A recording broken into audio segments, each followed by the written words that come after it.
Welcome to A Corporate Time with Tom and Dan. I'm Tom. I am Dan. Special show.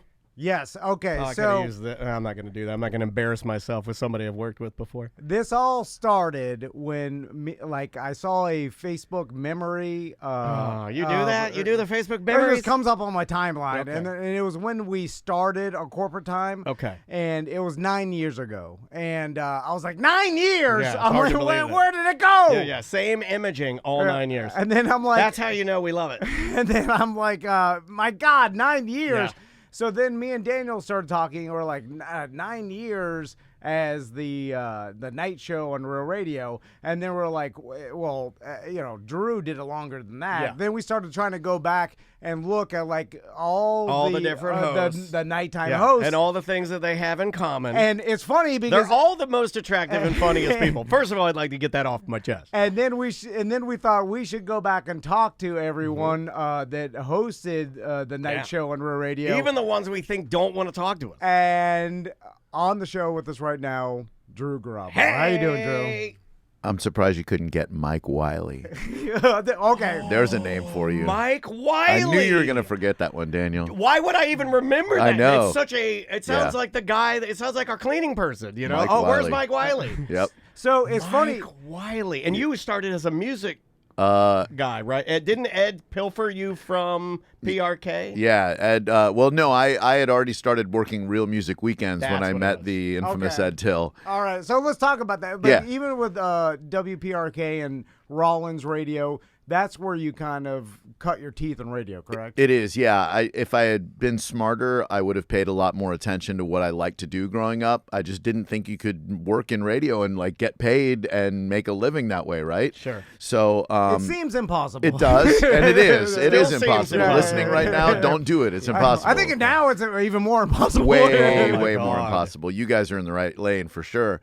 But I decided to volunteer at Rollins because I was going to UCF, was driving home from my girlfriend's house at the time back to my lonely apartment, and I heard an ad on PRK that said they were looking for volunteers to staff their station while the kids were on break.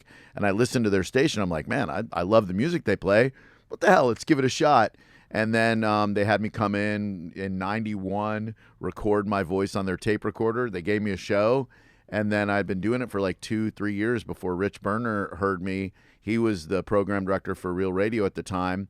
They had just started playing, they had gone from party music on the weekend. They were playing sped up versions of Madonna, Lionel Richie. It was the most bizarre thing, guys. It was like these 80s pop, but it was sped up to like 10% faster so they could play more songs. It was like nothing I'd ever heard before. It's like the opposite of like Chopped and Screwed. Yeah. Like Unchopped and unscrewed. Yeah, like drug music. You know, like Yeah. I remember I used to have friends that were like, you would get messed up and you would like listen to rap at like, yeah, it would just be like the slowest beat ever. I've never heard of that. Yeah, though. this was the opposite of that. And so they started playing. I remember I was driving. And I heard them play Depeche Mode instead of all that party music. I was like, exactly. And I'm like, what is Real going fast. on here? And so Rich Berner called me up on my PRK show and said, you ever think about getting paid to be on the radio? And I'm like, no. And he said, Because I've literally never thought about it. Not till this very moment when you asked me that question. And so I started, I went in and they hired me to do Saturdays and Sunday nights.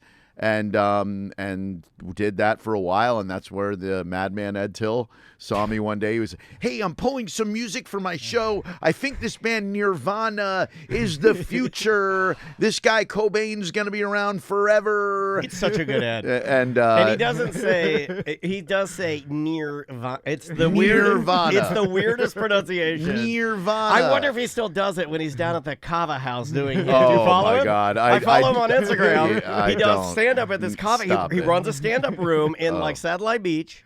You could go. It's like him, and it's. Why don't you talk to him? And it's like him standing an American. He's your radio I mentor. know, he is my radio. He is, and he does stand up now. Yeah. And He he's taught like, you everything you know. He runs the room. Last night there was a photo he put on Instagram of a fat 80-year-old man sitting at a table like eating an omelet, and it said "chillin' after a killer set." Oh no. And I was like, I'm gonna have to go. Oh yeah, I'm gonna- airplane food. Am I right? This stuff is crazy. Are you watching these infomercials on TV? How This is old Ed is that? Till. Till? You can't. No one knows. No one knows. knows. He's timeless. Yeah. As timeless as his Pontiac No one Fiero. knows. This is okay. He might get mad at me for saying this, Uh-oh. but he has worn black pants, Yep. a black shirt with Yep. a white undershirt, and combed his hair the same way with the tiny little linen dark glasses the entire time I've known him. He has never worn anything Hold on. different. For 40 years? Yeah. At least. At least. At least, At right? least. Yeah.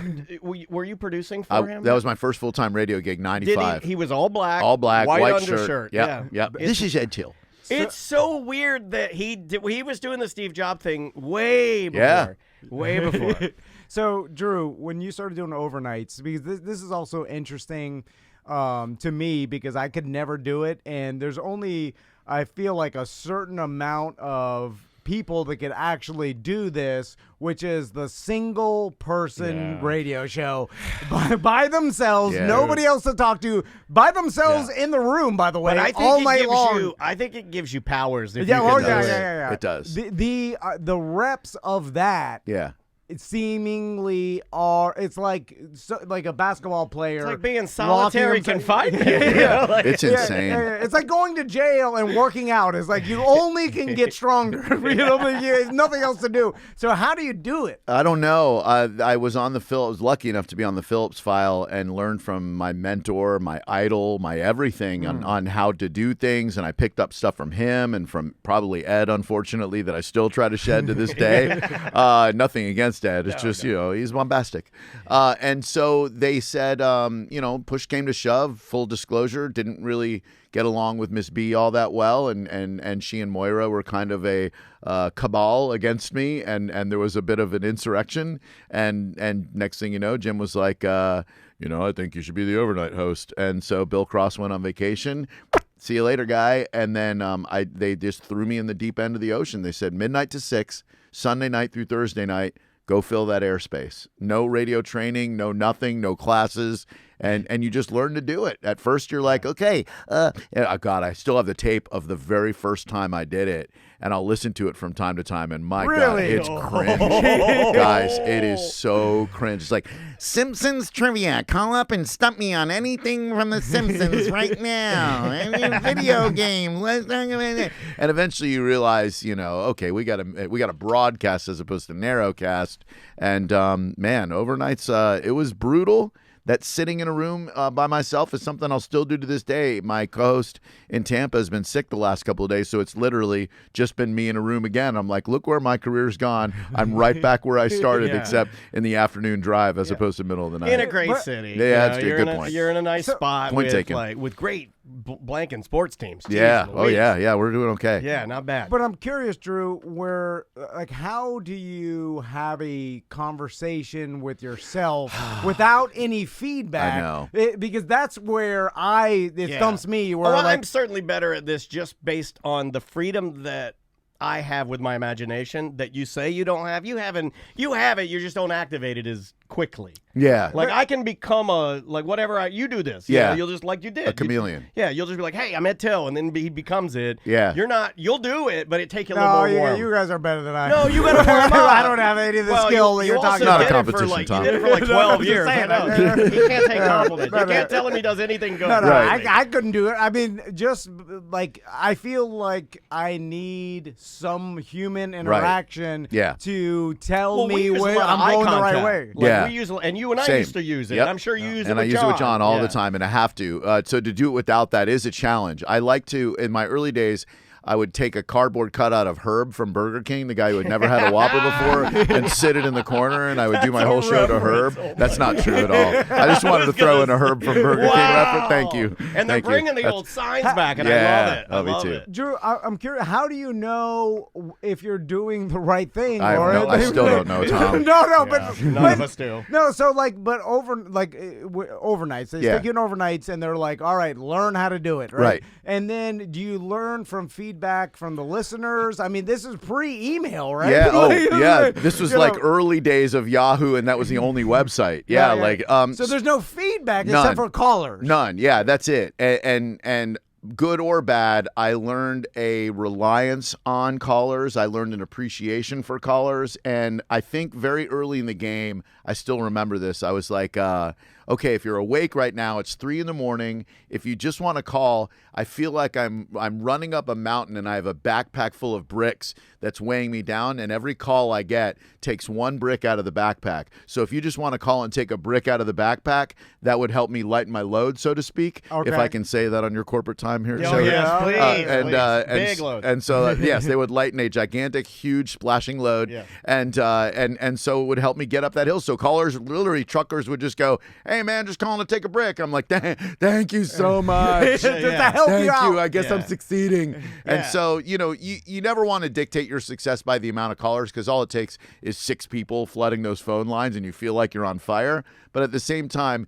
you get a vibe for as soon as you hang up on one, another one takes its place. You go, okay, this topic's working. This topic's not working. This, I'm just doing it to get phone calls. This, I'm creating compelling content. It's still, I'll be honest with you, still something I wrestle with. Am I choosing the right stuff to talk about? Oh, God, we wrangle with that, too. Yeah. And a lot of times it'll be like some weird stuff, and I'll be like, man, I'm really enjoying this. Well, if I'm really enjoying it, then other people are. Yep. I mean, not always. No. I mean, I'm And a then when pretty you weird, think it's I'm crap, a weird dude. Same. And then when you think it's crap, you're like, oh, that really sucked. You get done, someone's like, man, I really love that segment that you did on the Politburo. And blah. I Like, cannot what? tell you how Yep. much I hate that. And then I Same. want to yell at that person. Same, because and be I'm like, like, you're an idiot. Yeah, you're a moron for liking what I did. I hated that. Yeah, and like I want to get into that and just how much you've learned over the amount of time in your career. But going back to the early days, Yeah. After how long did you do the overnights for? About 1.5 years, I think. Okay, which That's is enough. That's plenty of time. Thank Good you. Lord, What? that's hard. Yep. from midnight to 6 a.m. Yeah. Like 6 hours I know. overnight talking to like the people listening to the radio. Although And also now- making it matter. Like, remember the topic we brought up in here where we were like, if no one was listening, could we still do this? Right. Like, could we Yeah, execute it? you could. You could use because you like talking to each other. We do, but like, oh, Drew, man, that's it a would be toughie. brutal. I often think back because I grew up liking talk radio. I gravitated always towards that. I always wanted to hear people talk and just conversation stuff, and I would consume whatever I could. Sure. But back in even I'm talking early 2000s, but late 90s, early 2000s, you could only get it from terrestrial radio. And then from terrestrial radio, there was only 1 or 2 places you could Probably possibly get 2. it, like One maybe was an AM sports, station. Yeah. So thinking back at those times, like think about how important you were and your voice was to so many people back then overnight that had nothing else. That like the truckers and everybody that had their routine, they're driving overnight. They're like, oh, Drew's gonna be with me in my cab, and how crazy psychologically that is, because there was nothing else. There was no, and like if they lost you, they had nothing. Man, they I really wish I had thought about that. Well, it was like the engagement now, is think so of- high. Yeah. We all carry around in our pocket. Like my phone's got books, video games, podcasts I can listen Unlimited to, unlimited audio of music. everything. Yeah. Your show, I can listen live to the bone. I mean, Yeah. like I can do literally whatever I want with my phone. But there was a time when you would be getting into your 18-wheeler or whatever, knowing you were going to pass through Orlando, and you'd be like, "Yeah, Yeah. it's going to be on." And I remember when you and I were doing even not even that late, but I remember like regulars that we would get just because they were passing through. Yeah, it happens. And, Like regional guys, they'd be like, "Oh, I'm so glad I got you." This is not a time when you can just go to your website and type in Real Radio or The Bone and then just pop up. Listen from anywhere you want. There was no such website. thing. No, There's no you had internet. to There wasn't. drive your ginormous truck and hope that you picked it up somewhere around the Bridge of Lions in St. Augustine. Yep. Right out there. Yep. You'd start to come in and you'd be like, "Well, I got about 2 hours. I of got fun. me a dark passenger. Yeah. Hell yeah. Exactly. And the relationship that you built with these strangers Yeah. and these people, or the bond was so tight and the engagement was so much that in retrospect you look back and you're like, man, that the engagement was tighter with those listeners than anything will ever be, because now there's unlimited options. Sure. So let's go on to Well, let me just say this. Like, we were very fortunate because in Orlando, it's a service-based economy, so you had a lot of servers and bartenders. The dance music scene was just starting to percolate. So, we had a lot of friends, Sandy, Andy Hughes, all the DJs would come by after they'd get done spinning. So they would help keep me company at like 2, 3 in the morning. So that made it a lot easier to keep someone else company, if that makes sense. Yeah. And it always seemed like fun, because I would imagine around this time, was I working at You were. I think you had just become Ed's producer, and it was a lot of fun. You would find what was left over from like overnights. Oh yeah, we'd keep our bong out back. You'd see stuff, and you'd be like, "Wow, that little reflecting pond back there behind the building on off Lee Road." Yeah, we'd just go back there, do bong rips, put on the Smiths "How Soon Is Now" because it was 7 minutes long. Yeah, it was just a seemed blast. more fun. Outlaw radio. Yeah, man. And then when did you make the transition to nights, and how'd that happen? Sure. Eddie Till got himself fired. The aforementioned Ed Till either quit to take a job in L.A. or got fired, depending on with mythology. I think it was a little both. I think he took the job early. Yeah. Here's the story. I don't know if people care, but I'll make it short.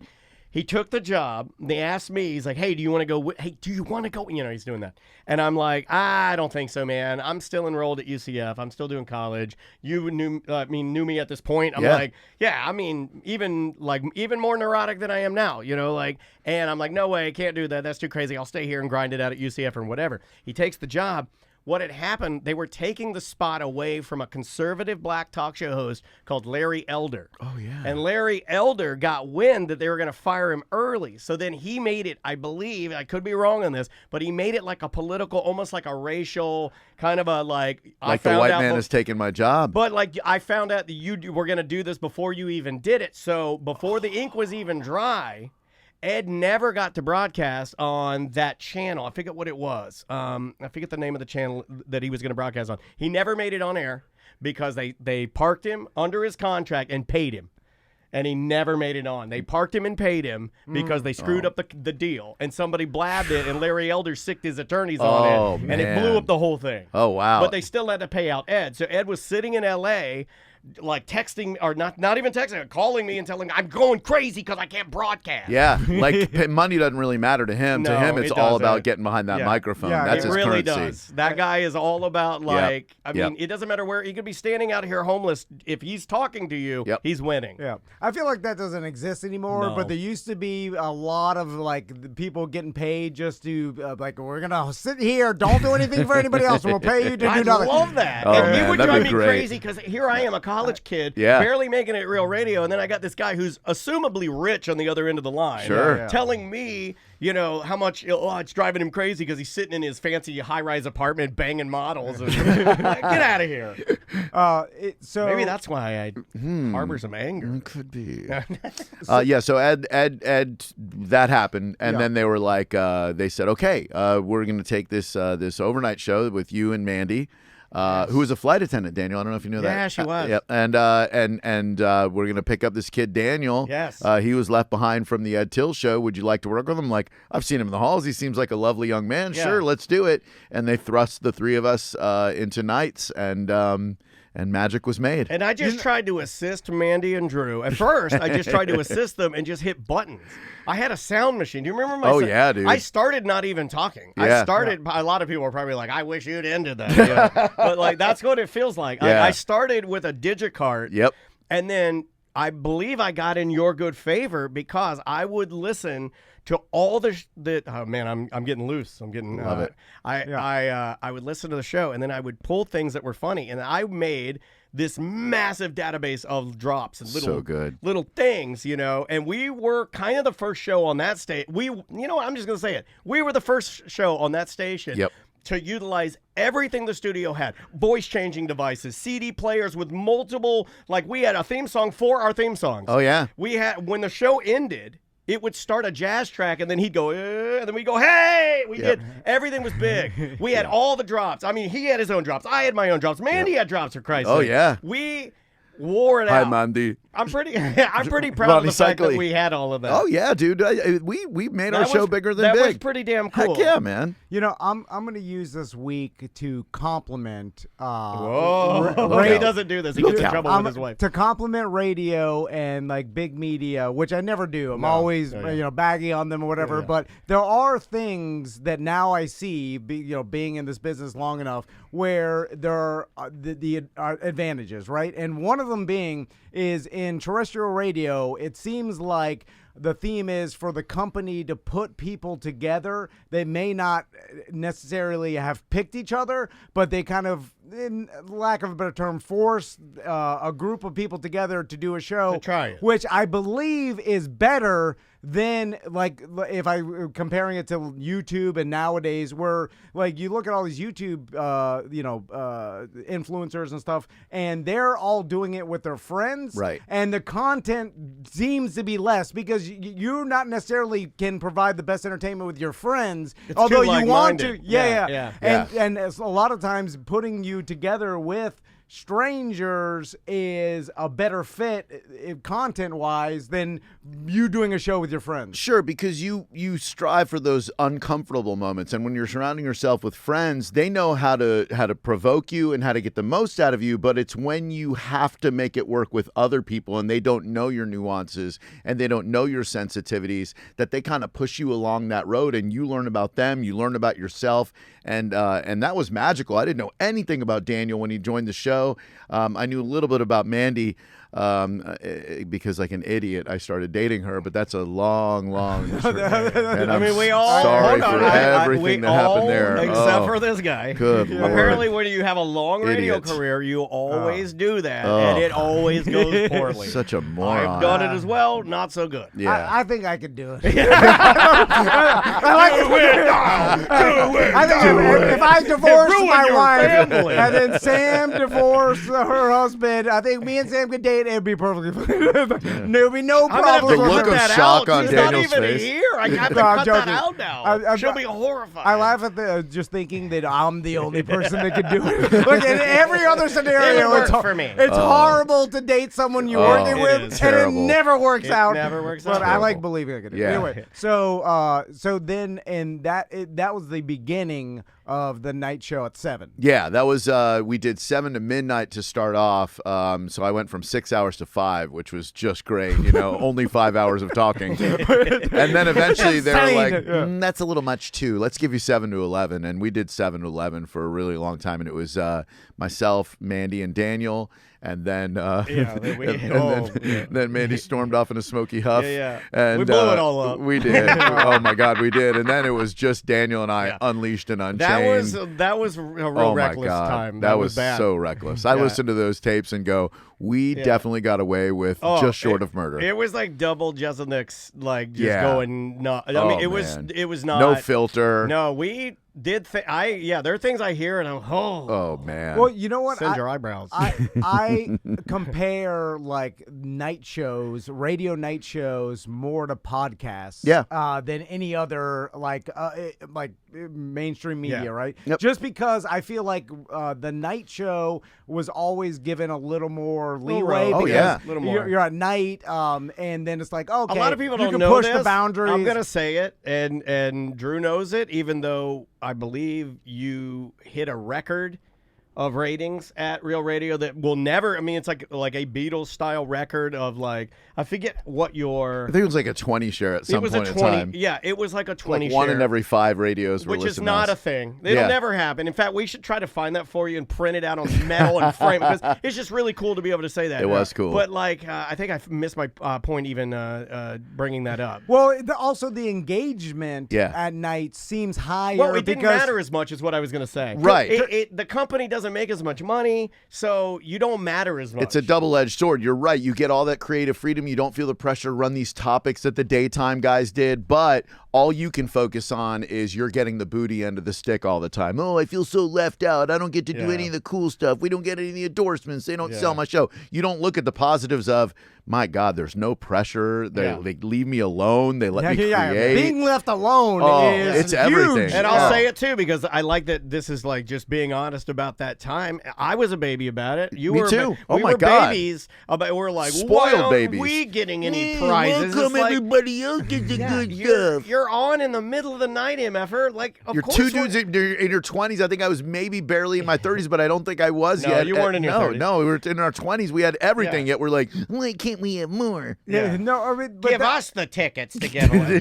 Right. Nobody's up, you idiot. it's a reality of the times, and like and you're and back And thank in God the we business, felt that way because we wanted to do a good job, right? that If we didn't every feel day. that way, Yep. it wouldn't have mattered. Correct. But if you look back at how people listen at night, what I'm talking about, the engagement is higher in my mind because people are listening at home, or they're truckers, or they're driving long distances It's through the concentrated. night. Yeah, It's So concentrated. they're Actively listening as longer, opposed to passively. As like morning drive, if you think about it, it's like, all right, they're driving for half an hour in the morning or afternoon drive. Like, yes, there's more, but they're not listening as long in my mind because they got to go to work. So I feel like the night shows and radio were the early podcasts because of the freedom, and then you can do more. You're not micromanaged by management, which is always bizarre to me. Where like management's like, let me tell you how to get your ratings up, and we're like, well, hold on, you told me how the ratings work.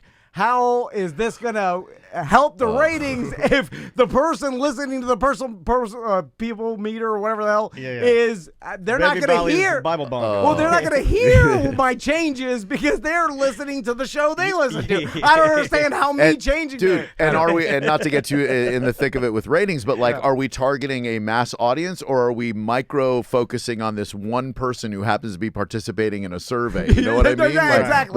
why are we changing our whole show because this one male 37-year-old tunes out at 4:52 every day? That's my everyday struggle. Yeah. It's hard, man. It is. I hate it. And it will continue to be hard. It But, will. you just do your best. Yep. But so back to the overnight. So, and you're right. You're given this freedom because you can say a lot more. And then there's this weird thing where at a certain point in time, like there's safe harbor where theoretically We use anything that. could be said. Well, not anything. And No. this is where I stepped into my college career because when the safe harbor rule passed, I thought, well, geez, I can say the F word now. So I'd get on the radio. I'd be like, well, it's safe harbor, so F-E-F-F-F. And then I'm like, oh, wait, obscenity is always bad. Like the words that Carlin said you can't say, you can never say those. It's the indecency where you can get away with it. So in safe harbor, you could like give a graphic description of an excretory or sexual function, and you'd be okay as long as you didn't say F or S.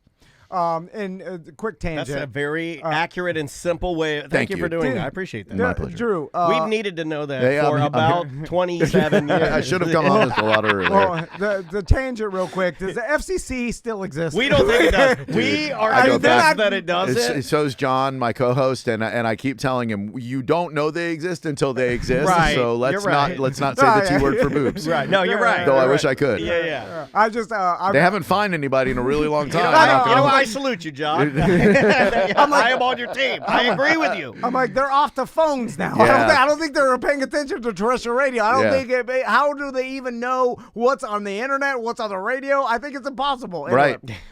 So back to the night show. Yeah. All right, so we had driven off Mandy. Yeah. And then we Great were, job by us. and then Drew and I are going bananas crazy. Oh my God. And then, of course, we started getting on each other's nerves because we are spending. I am up. Every waking I moment. lived in Drew's behind. Oh, yeah. And I mean, we video games Yep. at Drew's house, Yep. golf with Drew, Yep. hours Weekends. with Drew. Yeah, 4 Girlfriends are friends with Yeah. each other. Like we're literally too no much. separation, and no management came along and said, hey guys, love the friendship. You might want to learn the value of spending some time apart Right. so you can miss each other. Yeah. And you know us, we're a couple of intense neurotic dudes. So Yeah. you know, compiled with the early success that we got, it was destined to break. And We it know- broke. And I went on, and then, but you're still doing nights Yeah. with with Dr. Beaker. Dr. Beaker, who I have played trivia with a couple of times, who fights with Ross on trivia nights at Bullenbush. And he can't is see that. just as grumpy as he's ever been. Yeah.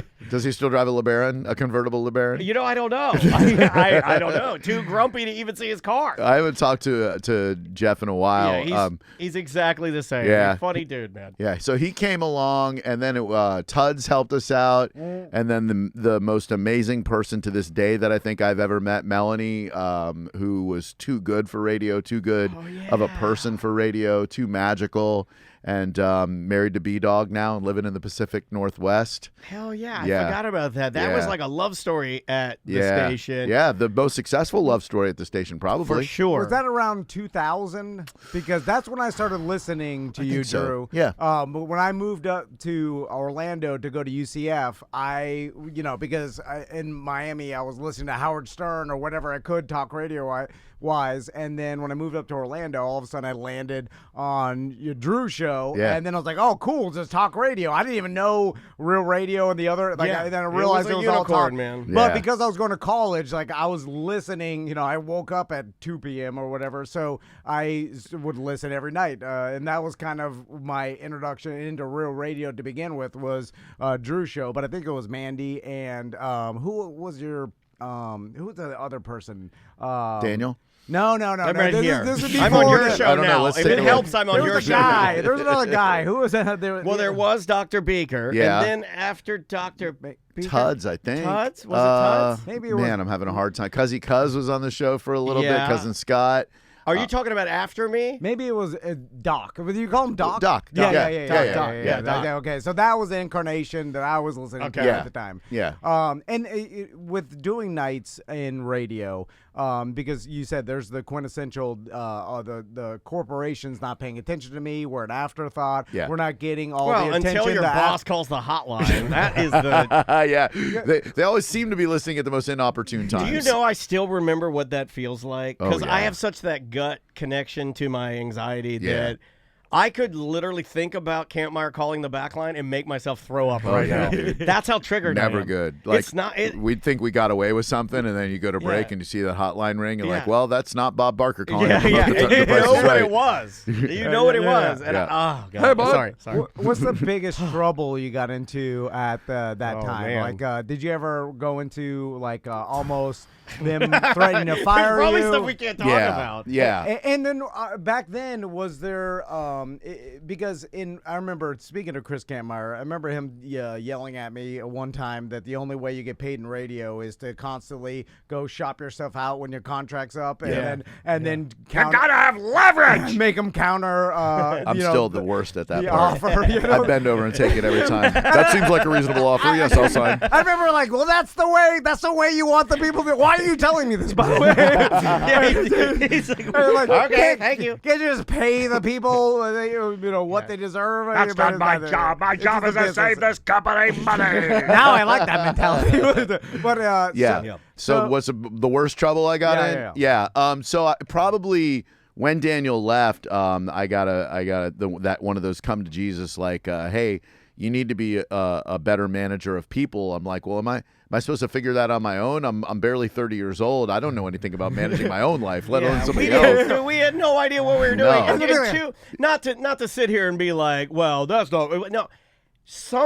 It's weird that radio is one of the only jobs that I know of where you can have a manager who will never manage you. Yeah. And then you'll get in trouble for something or fired, and then they'll be like, what are you doing? Yeah. Why'd you do that? And I'm like, well, you didn't tell me. No, you they don't don't tell know. me where any lines are. Well, you don't even assist. You don't even tell me it might be a good idea. You don't even try to manage it. The most reactive as opposed to proactive industry on the planet. I'm sure there are probably. others. I'm sure that Hollywood's like that. But whatever. I mean, but anyway. It's weird because you're trying to manage the entertainment industry, and then how do you it's subjective, right? And then also you want the shows to get the highest ratings. Sure. That's the business, so you could sell advertising, right? Fly close to the sun, but don't get burned. That's what they say. But then the program directors or the people telling you what you should do, you start looking at them and you're like, well, how do you know? You never did this. You never did this, but you were put into this job through something like,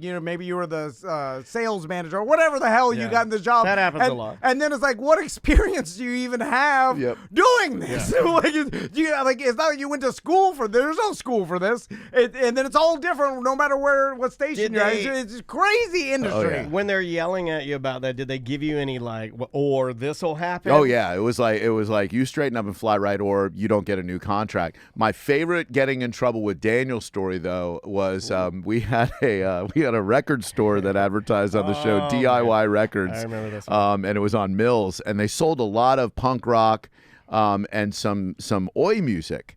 And I remember Daniel and I having some fun with the copy. We were like, "Oh, oi music."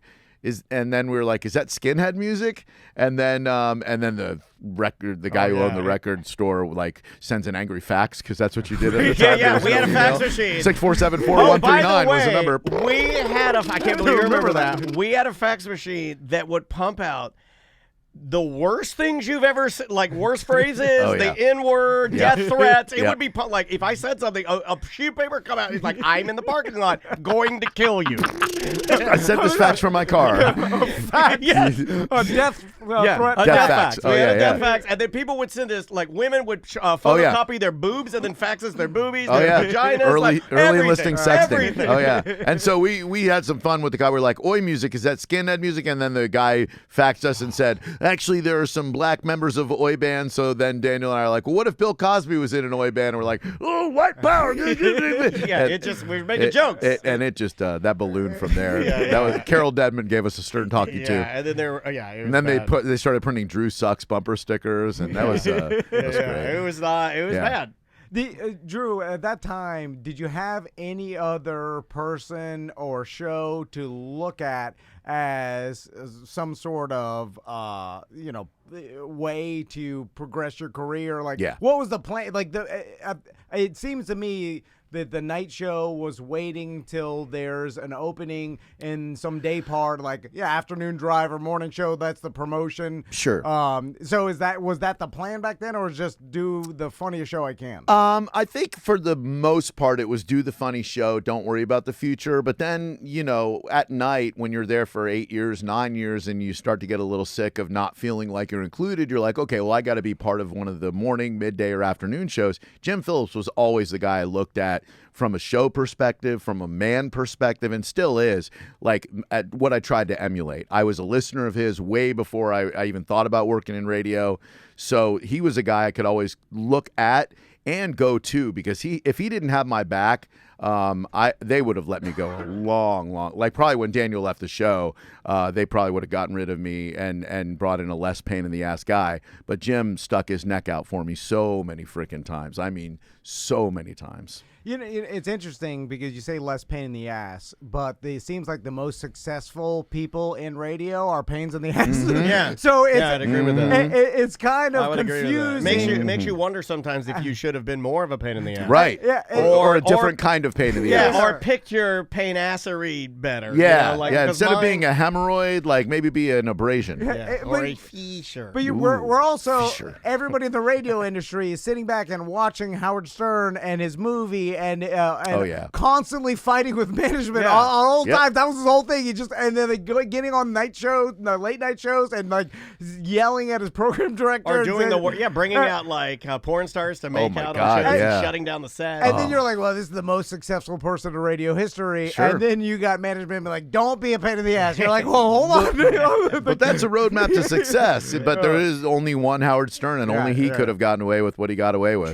True. And he was on our station. So the Howard Stern station. Yeah, man, I remember that. Yep. No such thing anymore. Nope. And maybe, I'm hearing rumors that you never know. Maybe he'll be gone soon. Now I know he doesn't work much now.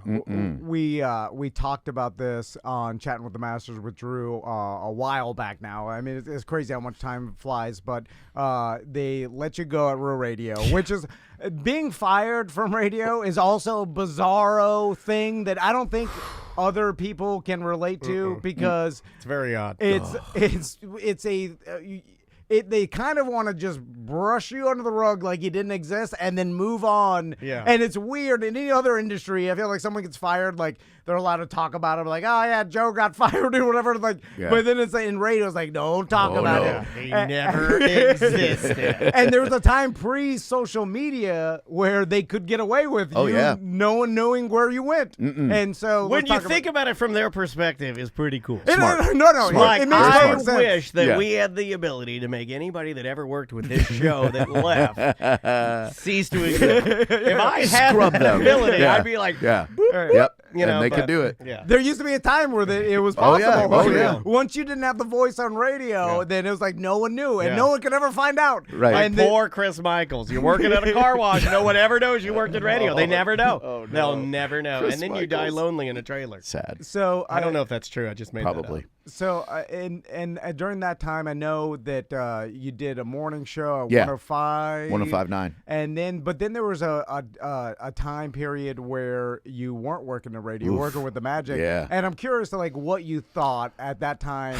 and what mentally, because it's weird with doing this. I've always just like in my mind thought of it like a therapy too, because there's no other time in my life that I talk like this, and then you're so truthful. Yeah, and you're very open on here. And then you're talking to entertain, and you're like, and it's weird. And there is a certain you get into a flow state where you almost want to overshare because you can feel doubt. and it feels good. 100%. And you're getting and then it afterwards out. you go, what did I just do? Yeah, and then you kind of reconcile it by saying, "Wow, this is you." It was supposed to be me. Yeah, that's what I say. And, and then I started interning in radio in 2003, so it was like for back when you wore hats. Damn near 20 years, I've been like getting it out. I've been, getting the poison out. Oh, yeah. And then I couldn't imagine if it just stopped, then I feel like it would be pent up. And I'd be like, man, not me. If they told me you don't have to open your mouth ever again, I told Andrea the other day. I think I'm done. I think I got nothing else to say. The grass is greener there. You never experienced it though. Yeah. And that's the I thing. think it would be fun to sit quiet for a little while. Little while. Yeah. So how'd it go? So it was soul crushing. I am fortunate enough to not struggle with any diagnosed conditions, as far as I know. I've gone to therapy through the years, and they've never told me that I struggle with anxiety, depression, etc. That was the most down that I've ever been on myself because it was a format flip. It wasn't like at Real Radio where I deserved to be fired, to be quite frank with you. They made the right decision in firing me in 2005. I liked your quote on that, by the way. Yeah. You had a good quote on that where you're like, yeah, I looked at this long and hard, and this is going to be better for everybody. Yeah, I was just like, whoa. Yeah, it was better for the station. I had said all I had to say there. I had burned every bridge before I even crossed it there. Went across town, and instead of being great. I like that, by the way. Yeah. I'm a big bridge burner. We were talking about it before you Nuke got 'em. here. We're like, that's pretty damn cool, I man. like it. Yeah, well, I mean, was it Billy Joe from Green Day says, let's nuke that bridge we torched 2,000 times before. This time, let's burn it all to hell. Exactly. Great song, FOD, on the Dookie CD. So I went to O-Rock, worked there for a couple of years, and then they flipped the format and fired everybody. And that was where I was at a crossroads in my life because I was like, I've given my all to radio, and it's given me nothing back. Like I have no discernible income right now. I have no life skills other than working in restaurants. What am I going to do with the rest of my life? And I genuinely, I swear to you with 100% sincerity, was done with radio and felt radio was done with me. Gave up on my dream. I thought there's no outlet for me anymore. It hurts too bad to even send out demo tapes in hopes that I might get back. I'm going to find a real job. And I went to be an account executive for the Orlando Magic, selling season tickets, 100 outbound cold calls a day, trying to put butts in seats. And for a while, it was new and challenging and somewhat enjoyable. But I am not programmed to do sales. It's that culture of negativity will absolutely stomp on your soul if you have one. And if you have one, you'll probably sell it for sales. And so, a couple of years into that, it really started to get to me, and that's when an opportunity just came out of the absolute blue to get back into radio, and that was 2011, and I've been on in Tampa ever since. And then when you got that second opportunity, and obviously you're still doing On the Bone Tampa from 2 to 6, yep. right? And the did it feel different that time? Like you're like, all right, I had completely wrote this off, and now I'm doing it again. Yeah. It feels like that. it was like a start over point, right? It was a complete reset, and that forced perspective will instill you with gratitude. You know what I mean? Like there are still things that get to me and annoy me, and there are things I think I could do better and we could do better as a show and a company, etc. But all of that gets filtered through literally every day, remembering what it felt like to go sit in a cubicle and make outbound sales calls and work for a living. Because radio, it's not work. Like if you're on the on-air side of things, let's never fool ourselves into thinking that it is work. It is play. We are getting paid to have fun. Yeah. There are hard elements of it, but God, it is unbelievable. So, and you have to have fun for it to work. Correct. That's what we figured out. Yeah, because that's what you figured out with John. It's like when you hear them now. Yeah. I was listening to you guys when I was coming into town for Blink. Yeah. And it sounds like the show we were doing, but I personally I think better because it's just tight and it's fast and it hauls ass and it seems very podcasty and it's very light and you can tell that you enjoy it. Yeah. Probably more than you enjoy it now more than you ever have, right? It's funny. I tell John this all the time. It sounds like he and I do the show that you and I would have done if I had more awareness and perspective and experience. Like you and I, we were thrust into it. We didn't know what the hell we were doing. And you didn't have the experience, and I was also hypersensitive and confused about even what I wanted to do. And you take I was more sensitive than I even am now, and you know how sensitive I am. Yeah. You put us together at that point with lack of experience and me being baby man, not a good mix, especially when we like each other. And straight up the bottom. You got it. I like that. I put the camera on him. Here, I got it. Oh no! Oh God. Drew's cord fell out. Yeah. God, sorry. All right, so yeah, so what we're saying, no, yeah, it is right now. It is so much fun because John is truly one of my best friends. He's awesome. Yeah, he is, and he's such a compassionate and selfless soul. We already had a good thing going when there were other people on the show, but as they kind of fell away and fell other paths to take in their life, he and I got closer together. And then with everything I've been through in the last 2 years, Sure. He's proven that he truly, truly cares about me and supports me. So we have an environment every day that is healthy for both of us. And I think we both want to succeed personally and professionally. And that leads to, I hope, a good on-air product. Yeah, I think it sounds great. Thanks, Oh yeah, man. And let's talk about that, Drew. Yeah. Because you opened about it on social media, and we've been following it. Yeah. And so when, God, I feel bad Don't even talking about this, dude. because, I'm an open book. No, I love no. talking. Talk about Honestly, the thing if I told it you. helps. Yeah. Talk about the thing I told you this morning because we were talking, and I always read your form stack or your thing that you could subscribe to earlier on when Drew was going through his ordeal. He started a thing, and we subscribed to it so we could find out the pertinent information, what's going on with our friend. And as we read, the last one really hit me when it was like becoming like, quote, the cancer man. Yeah, you do. And I get that. Like, I was like, I've never thought of that. No, and honestly, that was the most difficult decision I had to make because every decision is mapped out for you by your doctors. And I'll take you back to the initial diagnosis because a lot of guys listen to your show and a lot of younger guys. Yeah. And I would just urge anybody out there, if you think you feel something off, the time to go to a doctor is the minute you feel something, because if you're in your 20s, which is unfortunately when most men are diagnosed with testicular cancer, you can get you'll sacrifice a nut to the cancer gods, which sucks. Like that's the only way they can diagnose you is if they take one of your testicles. And then if you're diagnosed, usually in your early 20s, you get it diagnosed before it's spread anywhere. You do a round of chemo, and boom, you're good for the rest of your life, and you'll live a long, healthy, singular testicle life, which is great. Unfortunately, I was dumb enough to be diagnosed in my 50s.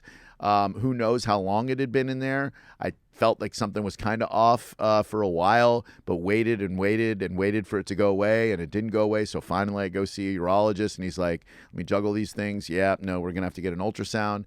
Ultrasound gets done. Yeah, you've got stage 2A seminoma spread to a couple lymph nodes, one in my neck, one in the back of my abdomen. First round of chemo didn't do anything. Lymph nodes kept growing. Second round of emergency chemo because I had a 13-centimeter tumor in my abdomen that was pressing up against a couple of organs. So it was really, not to get dramatic, but it was life or death stuff. Of course, yeah. You know? I mean, and that stuff will change your life. Like, it will change the way you look at everything. And so going through what I have in the last couple of years, actually as of yesterday, it's been a year since my second stem cell transplant, where they take your own stem cells. They give you high-dose chemo that annihilates every cell in your body. You're at the verge of death. Like, you've got gut infections and colitis and everything, and then your own stem cells go to work at restoring your blood. So I have 1-year-old blood right now coursing through my body, and I have a 1-year-old's blood in the back of my car, which is really we won't talk unfortunate. about that, yeah. I'd rather not bring that up. Why did I? And then and so it fills you with this amazing perspective. At the end of it all, it's such a gift. But to Daniel's point about being the cancer man, you got a choice to make. Norm Macdonald, brilliant comic, chose to not tell anyone in his entire life. Like, didn't let anyone know, because he wanted to keep working. He wanted to be a comic. He wanted to do podcasts and have it be about the material and other stuff. The second that you decide to share it with everyone, they're going to, in a well-intentioned way, when they see you, it's not, "What's up, man?" It's, "How you feeling, man?" Which is great. They want to know how I'm feeling. I would prefer you see that I'm alive. That is all you need to know. I am clearly feeling well enough to walk, and that is good. But I get it. It comes from a good place. I'm never going to be anything but that guy with cancer. I might be other things to other people, but to the people here now, it went from there's that asshole on the radio to there's that asshole with cancer on the radio. Yeah, and it's like, how do you deal with that, like, not letting that define you?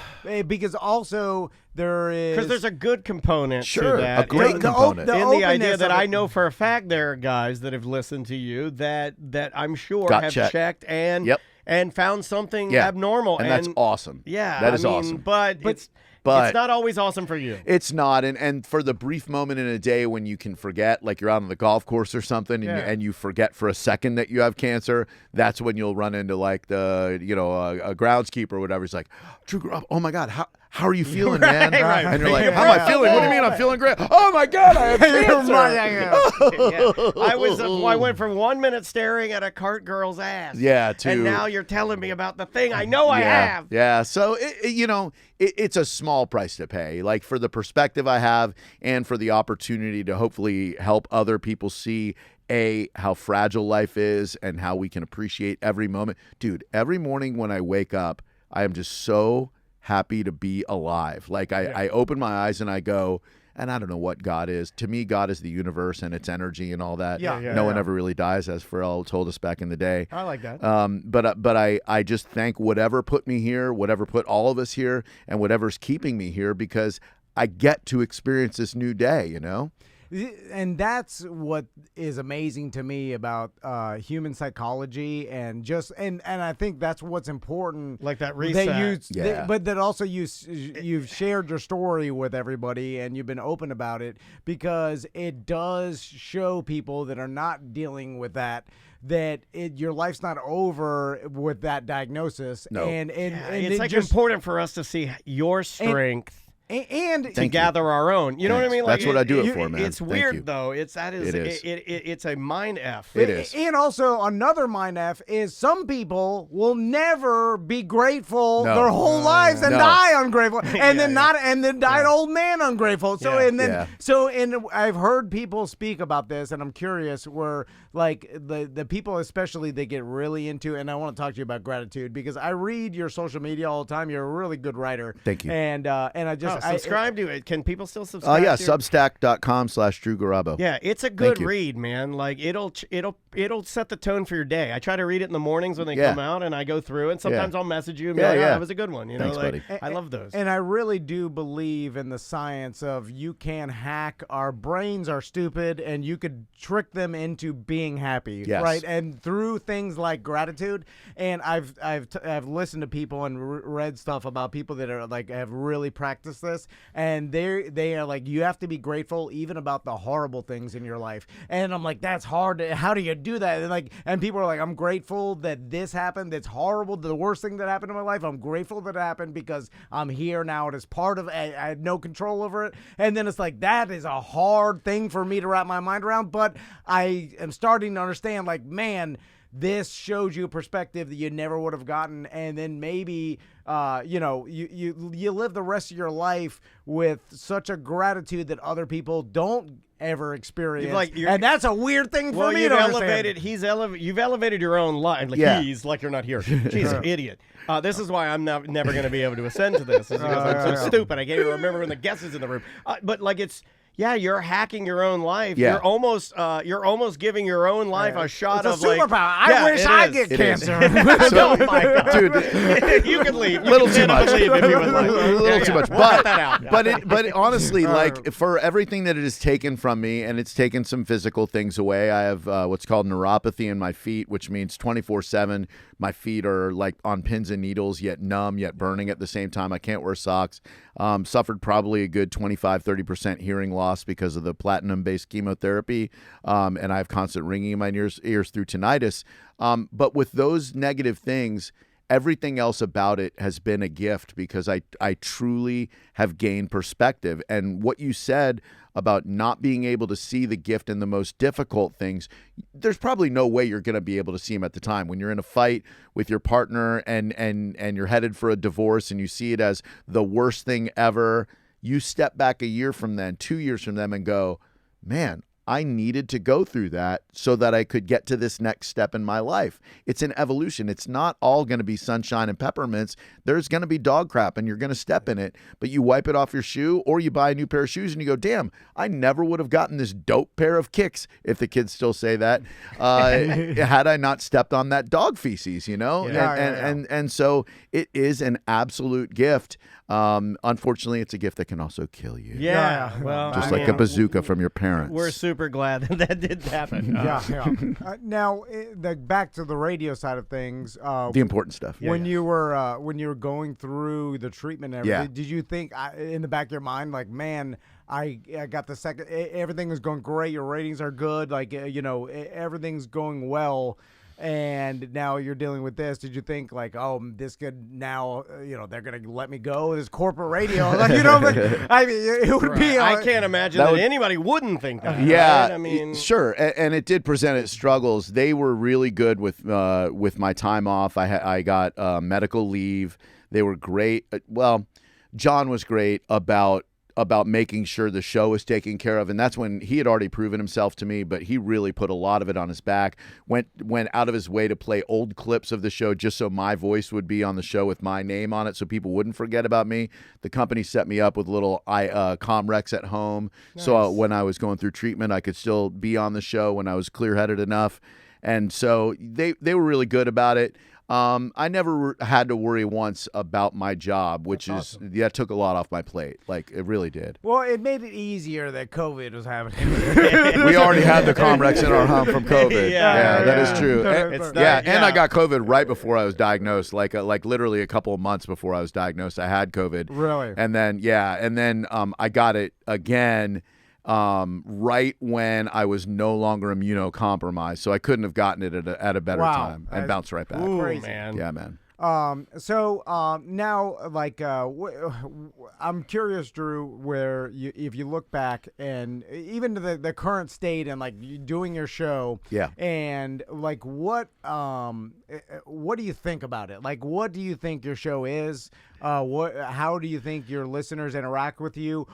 Because I feel like from doing shows for so long, which show though? It could be different shows. That's true. Any day from one day to the next. I would imagine also though. I would imagine that the Real Radio Drew show is pretty damn different. I mean, similar vibe, but sure. I think your current show to me is less.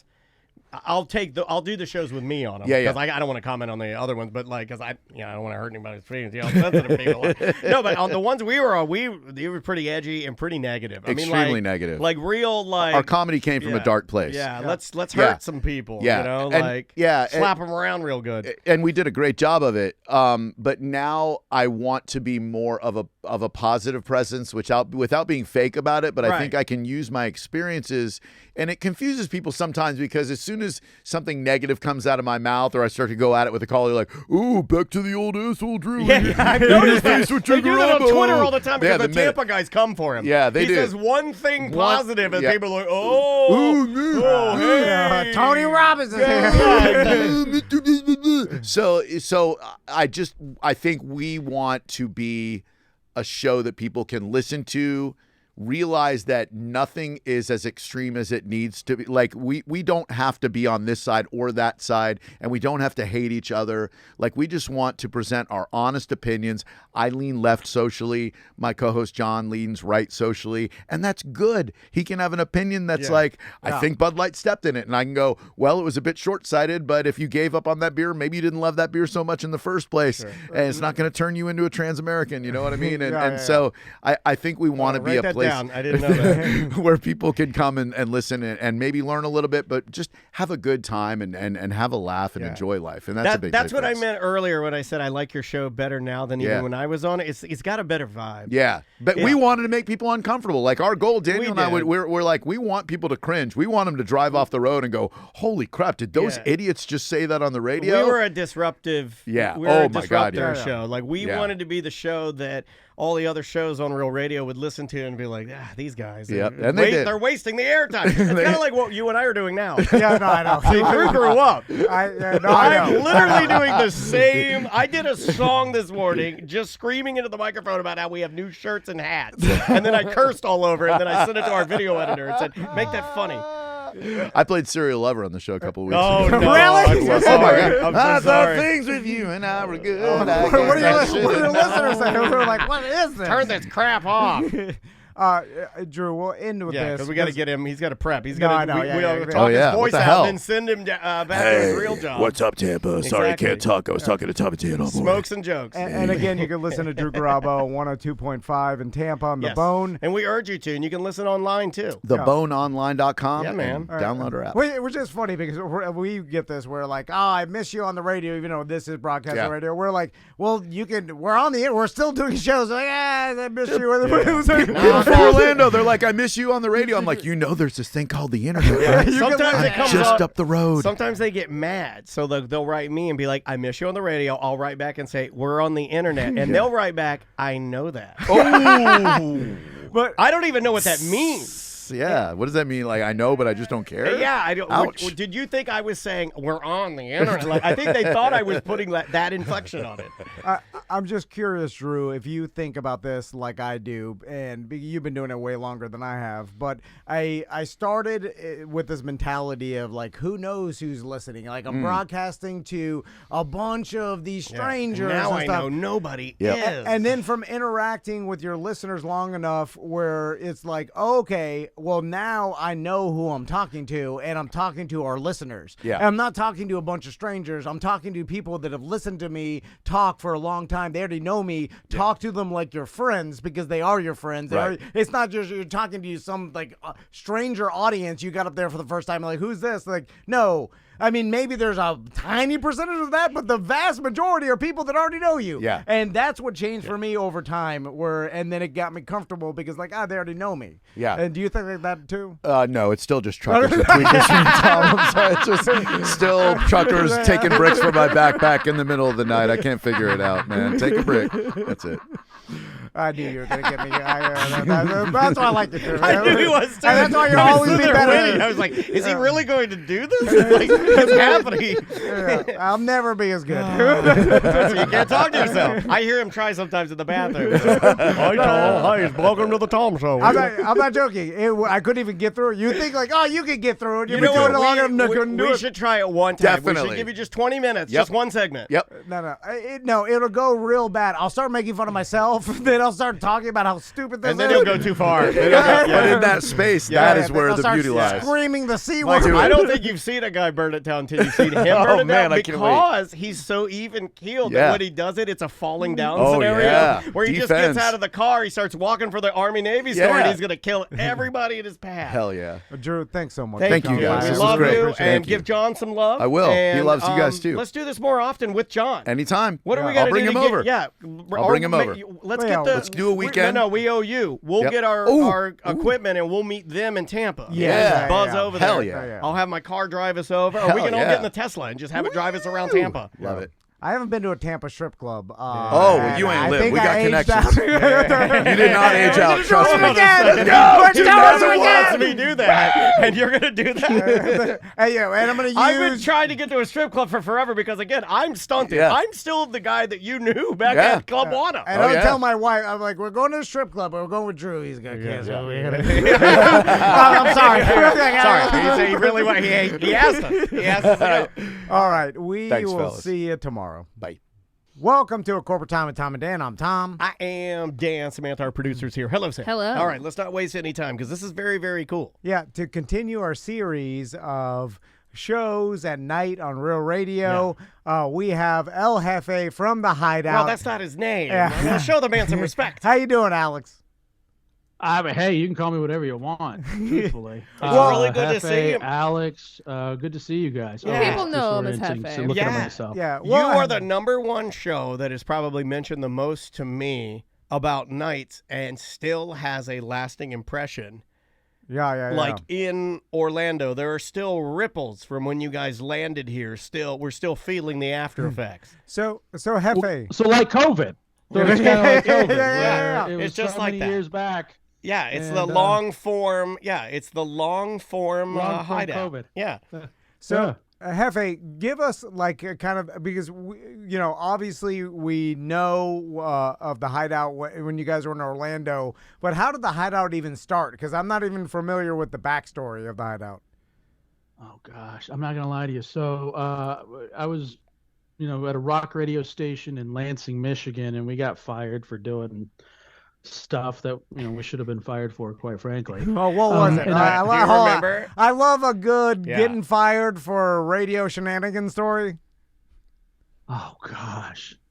Well, Dubs, who was my co-host. Yeah. Dubs was in a prank call mood. By the way, we weren't the Hideout then. We were just, on a alternative radio station doing nights, doing wacky things at night. Gotcha. And Dubs was very much in a prank call, phase where he liked to play drops from movies and shows. And I think in this case it was Swimming with Sharks and Kevin Spacey and some of the rants that he had in that movie. Boy, thinking it's Kevin Spacey too, that makes it extra. I know, especially today. Especially today, he's Yeah. Not guilty.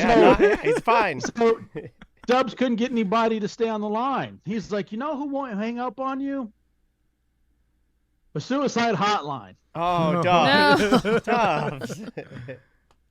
So let's just say a few of us got exited the next day, as Yeah. we should have. So, but that was kind of where we met all of the foundations of our crew. That was a really talented building at that time. And my ex-wife at that time had moved to D.C. She was going to be a lawyer. And I'm not going to lie, I was working at a gym trying to find a job. And I had applied to every station in town, got lucky to get on at WJFK. Legendary which was the station, home. man. It's crazy. Yeah. I was telling Tom, we were walking over to get some lunch today, and I was like, I believe they're on JFK.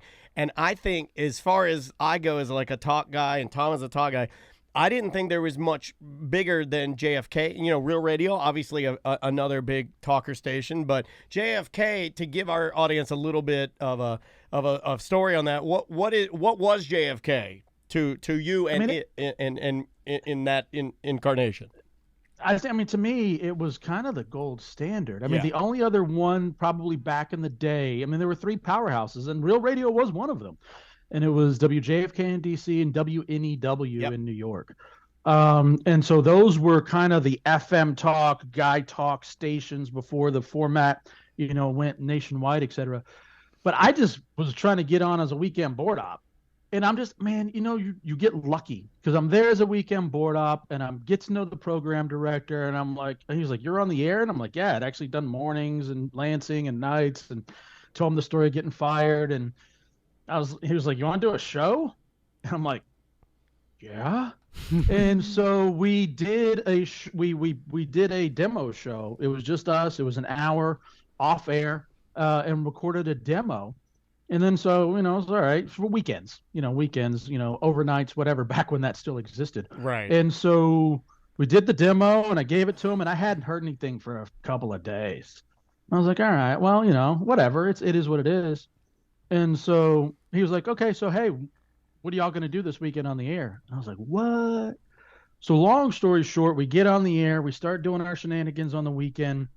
Ron and Fez, who were being fed in from WNEW, of course, Ron and Ron show, Sure. Fez Watley from Florida. I mean, Yeah. you guys, Ron and Fez are royalty throughout Florida. Absolutely, even yeah. still now. Yeah. Yeah. And so Ron and Fez, the WNEW was going away, and so they were coming down to JFK to do nights full time because they had been piped in, and they needed producers for that show.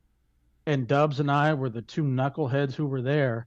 And I'll just never forget, Ron and Fez did not have to be nice to us. And they welcomed us in. We didn't get the show. I mean, that's a very nuanced show, very similar to the Monsters. Yeah, You yeah. know, you gotta there are inside bits and jokes and just the whole thing. And so I'm like, oh, this is like wrestling, you know? Yeah, And so yeah. then the Hideout eventually went on after them at night. And so that's how the whole JFK, Wow. you know, thing happened back in 2002 to like 2005-ish. Like all the time that we worked together, worked, on the same station. I saw you guys doing, your bits in your events and things that you would do. I don't think I ever knew that you guys were producing or helping out the Ron and Fez show. Like, I don't think I ever put two and two together on that. Or maybe I did and I forgot it. But that's crazy that you were like essentially trained by those guys. Do you still keep up with Bennington and well, not Fez, obviously, but Well, it's interesting. It's funny you say that because, I mean, we consider, Ron a mentor, and as was Fez. yeah. Most of the tattoos that Dubs has on his body were losses in tattoo bets to Fez. Whoa. He still has Bucko Bruce on his right butt cheek. I don't know if I can curse here, but on his butt cheek. Yeah, you're fine. You're fine. Okay, cool. And but I say that because in January or early February, we went to Fez's memorial at the Hard Rock. Oh man. Yeah, because he had passed away. Yeah. And so, man, that was surreal because we were there and we saw some of the old O&A producers. We saw Ron. Ron couldn't believe that we flew up. We didn't even tell him. We just went. I mean, so Yeah. we saw, it was like walking down memory lane, quite honestly, from that time. And listen, we got really lucky because Ron and Fez embraced us. Opie and Anthony's fans embraced us. And we were on these undergrounds where people would listen and stream, and we had this really strong audience. And we'll just forever be grateful for that. All those shows have obviously since, broken up or gone on. But, man, we got lucky. I'm glad you So, mentioned yeah. that. Tom and I have been kicking around something. So, Hefe, let's talk about what was the transition from DC to Real Radio? Because what me and Daniel remember about the Hideout coming to Orlando is we remember the program director at the time, Catherine Brown, playing us the demo of, like, I remember me and Daniel, maybe the morning show was in the room. It was a room showing, of people, and they like brought us in. They're like, "Hey, what do you we're think like, of these guys?" Yeah, we think these guys fit in well with the culture at Real Radio, and then we all agreed. We're like, yeah. We're they like, did. "Oh yeah, these guys are crazy." But what happened in DC that led you guys to Orlando? Man, it's radio stuff. So WHFS, which was the alternative station there, which had the Junkies and another show, Big O and Dukes. I remember I was asleep, and then I woke up to a bunch of texts and phone calls, and HFS flipped from alternative to Spanish. And so when it flipped to alternative to Spanish, the Junkies were coming back. Big O and Dukes were going to come back. Peter Rosenberg was doing weekends. And so we got moved from late nights, 11 to 1, back to weekends. And we were like, man. And let me just say this real quick about JFK, because, I mean, yeah, please. I grew up a Stern mark. I mean, I love Stern. I still listen to this day. Yeah. So it was crazy. We were stupid kids. We were kids. And we were 25 years old in a major market. Howard in the morning. Ron and Fez did a midday show. We had Bill O'Reilly, noon to 2. Talk about a mood killer. But then we had the Don and Mike show syndicated on Westwood One. Then it was Ron and Fez, and then it was us. And I'm not gonna lie, it was like 9 months, a year where we had that, and it was incredible. I mean, it was what radio we always hoped it would be. Yeah. So that when we got turned on to Real Radio, we were like, okay, it's similar. It's not JFK, but if WNEW didn't exist, but if there's one other place where we could go to where this might exist, then it's down at Real Radio. Yeah, well, you guys, though, and the thing that Tom and I found very interesting about your show is that it had a podcasting, rough around the edges, anything goes. Engagement. Yeah. So we, Jefe, we talk about this often, me and Daniel, because obviously. We're sort of obsessed with it. I mean, you see what we're doing here. We're all independent, and it's weird. But what's weird about it is it's not much different than what you guys were doing way ahead of the time. Like, you guys were doing essentially I want to say podcast. Yeah. It was a show, No, but that's right. But it had the podcast feel. Yeah. And as far as everything that everybody's doing now, you guys are like 20 years ahead of it. Yeah, the engagement was there, and and now looking back, it's like you had the super engagement that maybe that was the business, the terrestrial radio business didn't recognize as anything, or at least as like they didn't see like these They're guys coming around now to see the value of micro, influencing. And that's what it was. You guys have nailed it because, from a broad audience point of view, I mean, man, we were doing part Jackass, we were doing part Daily Show, we were doing, it was just because, again, we were still finding our way. We were young. We hadn't had a lot of coaching. We didn't get any coaching at JFK. They're just like, go. We'd take some of what Don Geronimo told us and Ron would tell us. PDs never really gave us any notes. We were raw. And so when we came down, we were trying to find our way. It was a very different.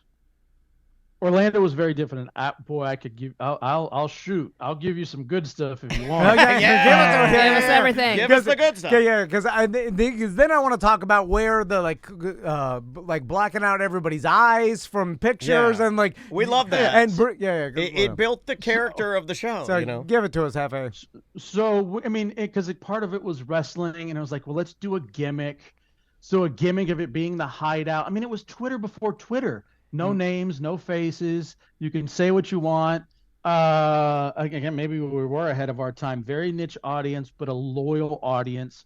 And so we made two major mistakes when we came down to Real Radio. One, one I'll never, and I don't know if you guys have beefs with anybody. I haven't kept it with all much, the beef. We're the beef guys. Oops, all beef. Yeah, we're like Winn-Dixie. The beef people. We got them all. Yeah. You can say whatever you want. One of the things I'll always regret is someone who was instrumental for helping to get us in was Tuttle. And I think the thing that if I were looking back, because you're young and you're dumb and you don't know, and we just wanted to bring our crew and you try to recreate what you were doing in DC, but to do it all over again, we shouldn't have done that. Like, we should have brought Tuttle on as our producer, evolved a show that made sense for the Orlando market. He was how we got introduced to it, via Ron. So that is a mistake that I think I'll always look back on. I love our crew that we have, and recently reconnected with a lot of them, because some of them don't talk to me now either, and I don't blame them. But that's one mistake in particular. And two was, I don't think we realized how different the markets were. Like, you like to think everyone is the same everywhere, and I work in communications and market research now, so I know most people are universally the same and have the same needs. But man, the Orlando audience was just a different audience from the DC audience, and some of the stuff that we did resonated well in podcasts. I remember they brought us in one time. They're like, "You guys are the number 3 podcast in all of Clear Channel." And we were like, cool. What does that mean? Do we get a bonus? Right. And you're like, that's nothing to you did that forever. Even to them, it's a number, it's a metric that they can use to sell. But to you, the guy creating that, it means nothing. They're not going to pay you for that, and you knew that. I mean, you. And you remember that web guy? I don't even know if you remember the web guy from 2005. Like, he was someone ahead of his time too. He was like, I don't know. I just think this is good, and I'm like, cool. Like, all right, sweet. So and I think those were kind of the two bigger things that if we could have kind of done over and really done a little bit more research and get to know the audience. I will say the station was fun. We loved the Monsters, obviously, and SBK. I mean, there was a crew there that we absolutely loved the support that we got from you guys. then even Shannon Burke was great. Obviously, to one person, not very great. I will say, there's one person that probably hates him a lot. Come on. And one animal. Okay, fair. Yeah. And then the Phillips File was just, man, talk about a show that it was odd to follow because they vastly obviously different, were super successful. Yeah. But it was different. Yeah. And I'm like, man, how do we follow that when we're way more in a monster sort of vibe than we are, a Phillips File sort of vibe? You should do what we do and not care. Yeah, but but in 2005, though, it was a different It word. was, yeah. People would listen all day and night, or they would transition and not turn the station. And now you can pick and choose. It is a vastly different animal. Yeah, I mean, and so Hefe, like the going back to like it had a podcast feel to it, where you would invite listeners into the studio. That might be the third mistake. This is my favorite. I always wanted to go. Alex, this is my favorite because I'd go up there to edit stuff. Like I'd have like production work, and I'd be like, I'll just swing by when I'm doing whatever. And I'd go up there, and they'd like no lie, they'd have like 100 people in the studio. But you know what's funny, Hefe, is that a lot of those listeners that came in the studio are our podcast listeners now. We got them. Including, do you remember a guy named Sam? Do you remember EJ? EJ. He wore a panda outfit. Yeah. Oh my God. Yeah. Some of them have since passed. We wish EJ would pass, but he's apparently still too healthy. It's a miracle. Lester Big Hands. I look at him. Around. Yeah, Lester's still around. But it's oh my gosh. What's funny is that those listeners that were huge fans of yours are like our listeners now because I think they liked the podcast. That's awesome. And the feel of it. You're right, where you guys had less rules because you were figuring out as you go, which made it feel more raw. It also feels more inclusive because as you figure it out, I think the listeners, like your EJs, your mega fans, they'll take the ride with you. Well, they were figuring it out too. So, and how did that go? By the way, I'm sure. I mean, because there's some crazy radio listeners. Like, did you ever have any problems with people in studio? No, it was weird because. And that was a thing that I think we picked up from Ron and Fez was the people that will get the inside joke will stay with you. And I've just always kind of liked people a little bit. And so we'd go hang out afterwards at the ale house. And we ended up doing Saturday afternoon basketball runs with the listeners. And it was, it does seem like unlike us, you guys enjoyed your listeners. It does. Well, I don't know about all of them. Who'd you hate the most? Tell us. Yeah. And why is it EJ? I hate them all, but you just got to put up with them, kind of like old Doja Cat does. I told him on Instagram yesterday. I go, just delete me. Just delete me if you don't like my boyfriend and the fact that he has some sexual indiscretions. So, Hefe, like speaking of that, like, did you guys like come up with a plan of this is the feel we want? Because like speaking of like blacking out everybody's eyes, so everything was kind of like were you controlling the branding? Would you have a meeting about it and chat about it? Were you cognizant of like, hey, if we make it like a secret society, then people will feel more it's attractive, like this is a club and we're all part of it? Yeah, so kind of, yeah. We did think about the brand. I'm just crazy again, given what I do now. But like, we did think about the brand, the gimmick is maybe the better way to put it. Yeah, we definitely thought about the gimmicks. Which hold on, not to interrupt you, but just real quick, which again is a podcast thing. One of the biggest complaints I've ever had about radio is that, and this is just a blanket statement for a lot of them. The branding, the pictures with you guys Xing out the eyes, all of that. Radio stations notoriously have pretty lame photos and lame, branding and lame. Well, because because you guys were doing it yourself, and usually it gets pushed off to a team of someone else who doesn't care, some marketing people or whatever. Yeah. The website person puts out the stuff. Oh, he walked away. So let me show you. So here in my office, I do have a bunch of memorabilia. Oh, hell yeah. I still have. Oh, the promo shot in the alley. Wow. The promo shot in the alley.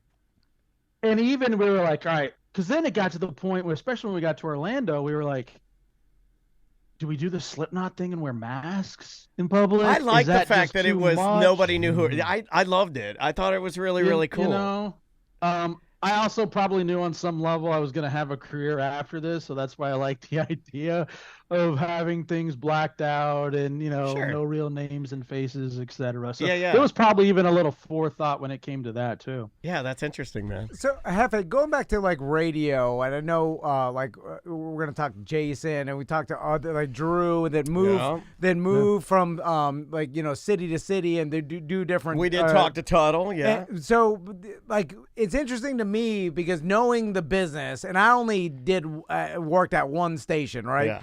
But like I would, if like let's say I continued in radio and then I got another gig in like Atlanta or a different city, like I'll be like, man, it's a lot to move to a different city just to cross my fingers and hope that we get the rating, because if we don't, then all of the work, like we get an apartment and all the stuff you have to change the electric. It's a lot. It's only a lot. For then like maybe the chance of it being long term in radio is slim. Like you constantly moving. So like when you moved to Orlando, was everybody like, all right, this may or may not work, and we may. Who knows where we're gonna go after this? Did you have a plan? That's a good question. Yeah. So we did. Kind of the plan all along was eventually to get to Sirius XM with Ron and Fez and O&A. Okay. And there was some stuff that was being worked on. Things could never materialize the way that they needed to.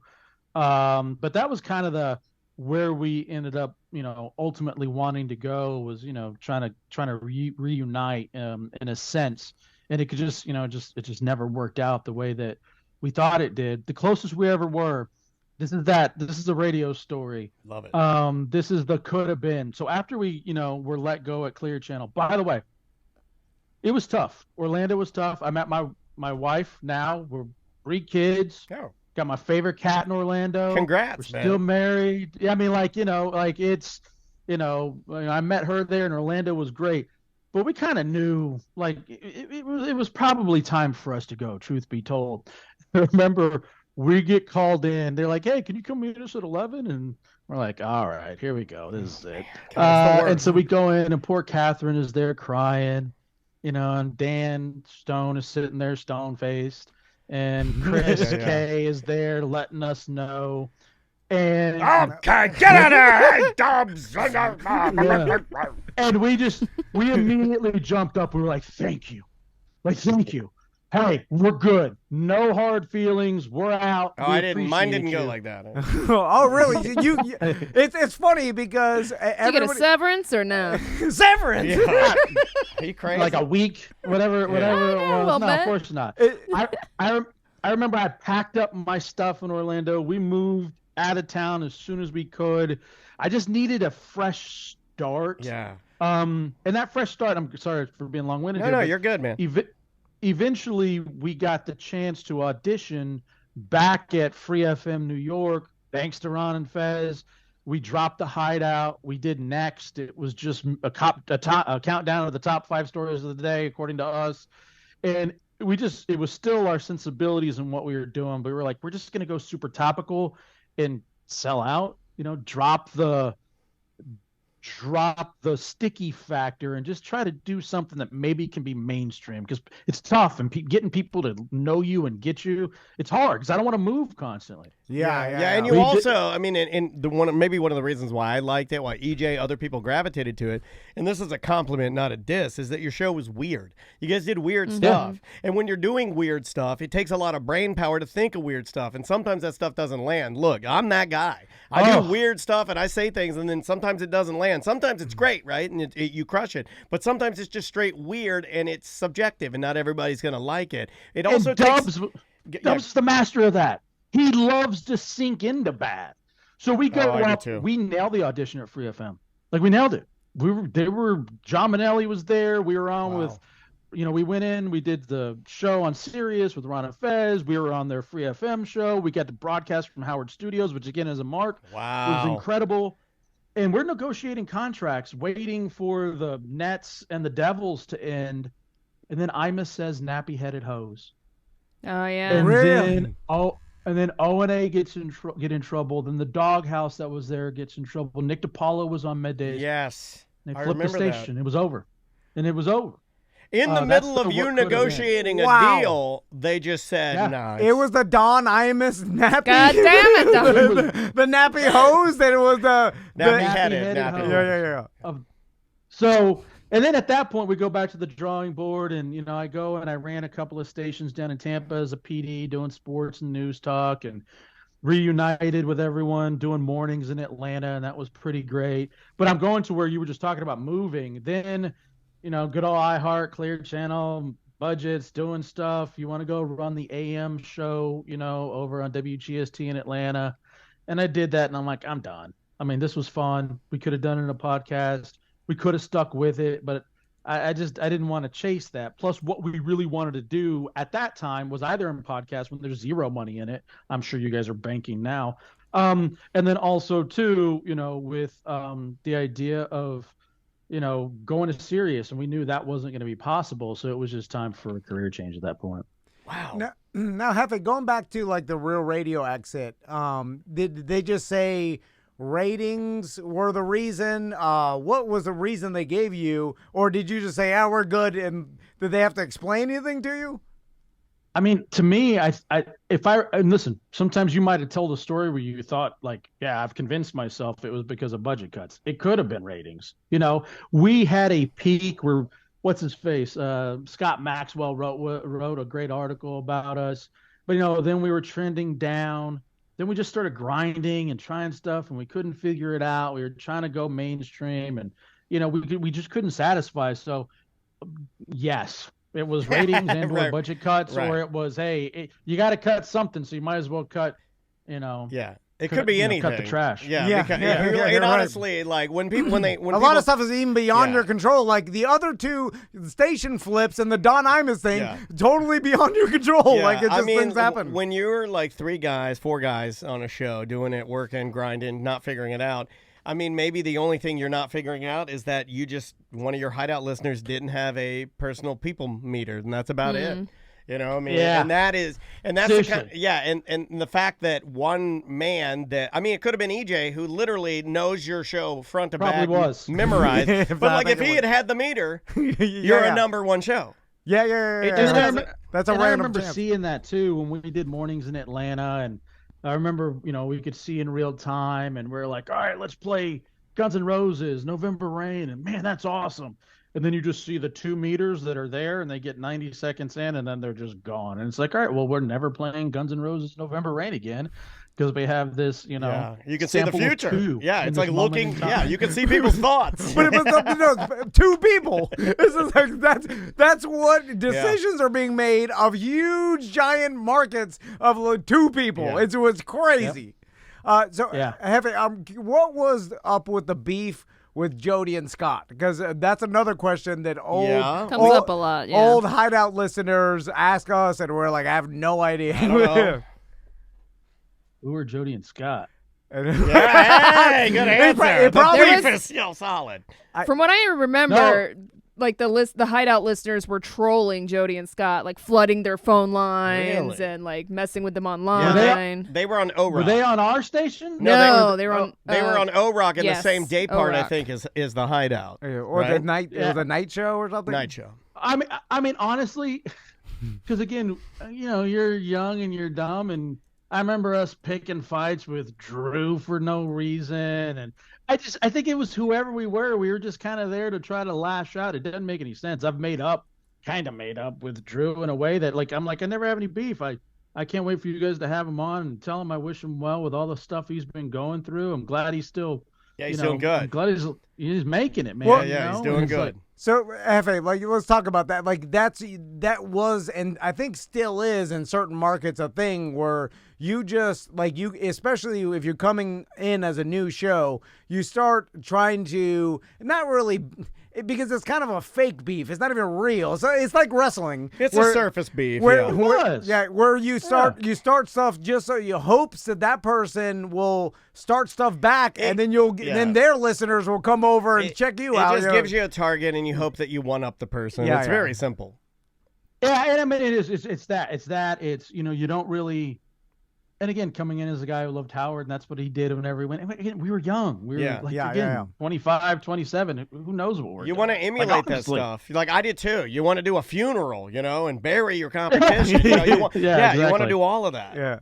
Well, Hefe, what's the craziest stunt that you think you did on the history of the Hideout where you're surprised you got away with it? Because I talk about it all the time, like all the ridiculous stuff that I did back in the day with I can't believe that the radio station even let me do it, or no one stopped me, the stuff that I could have hurt myself, other people. And well, you did hurt yourself a couple times. I mean, you have some injuries. And then were there any stunts that stick out in your mind? Well, first of all, I love the fact that the guy that was Drunky the Bears, the guy that never had to get fired or move or anything. No, I know. That's in fact, awesome. when I left, do you know the story? When I quit, they came to him and told him. They came to the big boss, Chris Kampmeyer. They gave me Daniel's job. They took all of my money and gave it to him, and then told him, and I quote, that he had never done a better job in his life, and that he had been excelling, and it wasn't true. He had skipped every EAS test that we had, which is a federal crime. He skipped 9 of them throughout the year. 9 EAS tests. I think that's what do they expect? Yeah, that's $100,000 fine if you're caught each time, I believe, or something ridiculous. Here's who we're gonna put in charge of the license: Drunky the Bear. Yeah, Drunky the Bear. Awesome. Executive. Smart. They called him executive producer. Hefe. Executive producer. This guy's just been skirting by. I mean, there's stuff we did. The one that sticks out was the one that probably was the. Unfortunately, we did all of them to Chunks. Chunks hates me still to this day. He told me. I love him, and I'm sorry. I've tried to make up with everybody, and I love that kid to death. But the one that was probably really dumb was when we did the icy hot, and then the hot sauce in the jock, because that's a classic. You open up the pores, man. You open up the pores. And it gets in, and he had to go to the ER, and that was one where I was like, "Oh no." The other one too that I would not go to the ER. I would not go. I would not let any nurse, male or female. That's the remedy for that. No one is going to look at my jock strap. Nobody's going to look at the hot sauce. Nobody's going to know I'm on a radio show. I'm not going to the emergency room. Do you tell the nurse what you did to yourself, or do you lie and say it was an accident? Do you say you got hazed or something? Make it up. He did. And then we came up, and everyone's doing all this stuff with fantasy football, and I like to tell people, we were the idiots that did the helmet of pain or helmet of shame. I don't remember the helmet of pain, shame. I mean, that was whoever. It wasn't about winning. Who cares if you win each week in fantasy footballs? You don't want to lose. And so we had, tasing your undercarriage, and I think that was one of the punishments.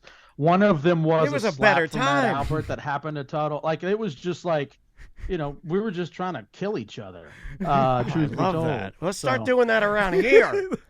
We don't do enough. We don't do enough just good old American genital slapping around here. I believe I did a stunt. You did at a live event at the Hideout where I ate French fries with pepper spray sprayed on them. How do you forget that if you did it or not? I think I ate pepper spray fries. Is that the Swiss cheese brain getting you? No, I think I was a judge of a little person wrestling event at Sun on the Beach with Hefe. But I drank so much. Yeah, I drank so much I don't remember. I think there was a woman little person with her boobies out.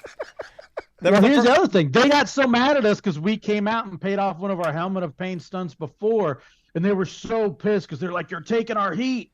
Well, you're taking all this stuff. People aren't going to be impressed by our match and what we do." Like the little people were angry with us. I mean, wrestlers. Oh my God! When you guys got attacked by the little people. Well, wrestlers get really mad if cheap heat takes away their pops. Am I using the right terms? Yeah, you don't. You are. Yeah, you don't want to take their pops. That's what we were. I mean, the Hideout was GP. That's consistently We what should we call were doing. ourselves GP. Yeah. Well, you know, It's a good podcast. Yeah. GP. Yeah, If there aren't already 4 of them. There's probably 100 of them, but you guys were doing it like before other people were doing it. Hefe, do you think that, like, you know, speaking of before your time, like if the show would have Come out happened later. like, you know, let's Started say in 2010. yeah, like that much later that all of a sudden that you fall, especially with the internet and social media, because you guys were doing a lot of stuff that would have been shared on social media, Yeah. but it was before social Yeah, media. you guys were doing like all of the TikTok stuff with no videos. I watched a video of Chunks talking about something. He's doing one of his like the Fat Man Diaries. Yep. And there's a there's a video, and the video is so grainy. It looks like it's like Benjamin Franklin. Like It's a flip phone for you sure. can't even. It doesn't even look like Chunks. You're just like, who is that? It's before video. It's crazy how bad the video It is. was this. It was that. It was like this, just all moving. Yeah, Yeah. I mean, but it works, you know. The only thing that I'll say I still love radio. I still love podcasts. There's a show out there that I'm like, ooh, we could have evolved into that. Ironically, out of Florida, with a very similar makeup or sensibilities, and that's the Dan Le Batard show with Stu Gatz. Yeah, that's a good show. 'Cause that was on ESPN, but they have there's a lot of wrestling there. There's a lot of inside jokes there. Yep. Dubs is Stu Gatz. Like, you know, I'm the big chunky Latino dude. Like Le Batard, you got the cast of characters. So that almost kind of makes me happy. I'm like, well, hey, if we were going to evolve to anything, it probably would have been that. But then that already exists, so that kind of makes me feel better in the end. But like in terms of, there were shows, and that's what I've just always liked, shows that were sticky. And that was Ron and Fez, that was Howard, that was Don and Mike, that was the Monsters, that was the Hideout, and that was, you know, it's Le Batard now, and like you were talking about, even podcasts to an extent. He is super rich. Oh, Man. There you go. That's a different level. That is a different level. Hefe, thanks for taking the time to talk to us. We appreciate it. People, I know people would like. Do you care to say where you're at now? Where are you? What state are you in now? I'm back home in Dallas. Hell yeah! There you go. Go Mavs. I mean, you know, I'm back with the Mavs. You know, I'm not working for the Mavs. I'm just, you know, dying with them.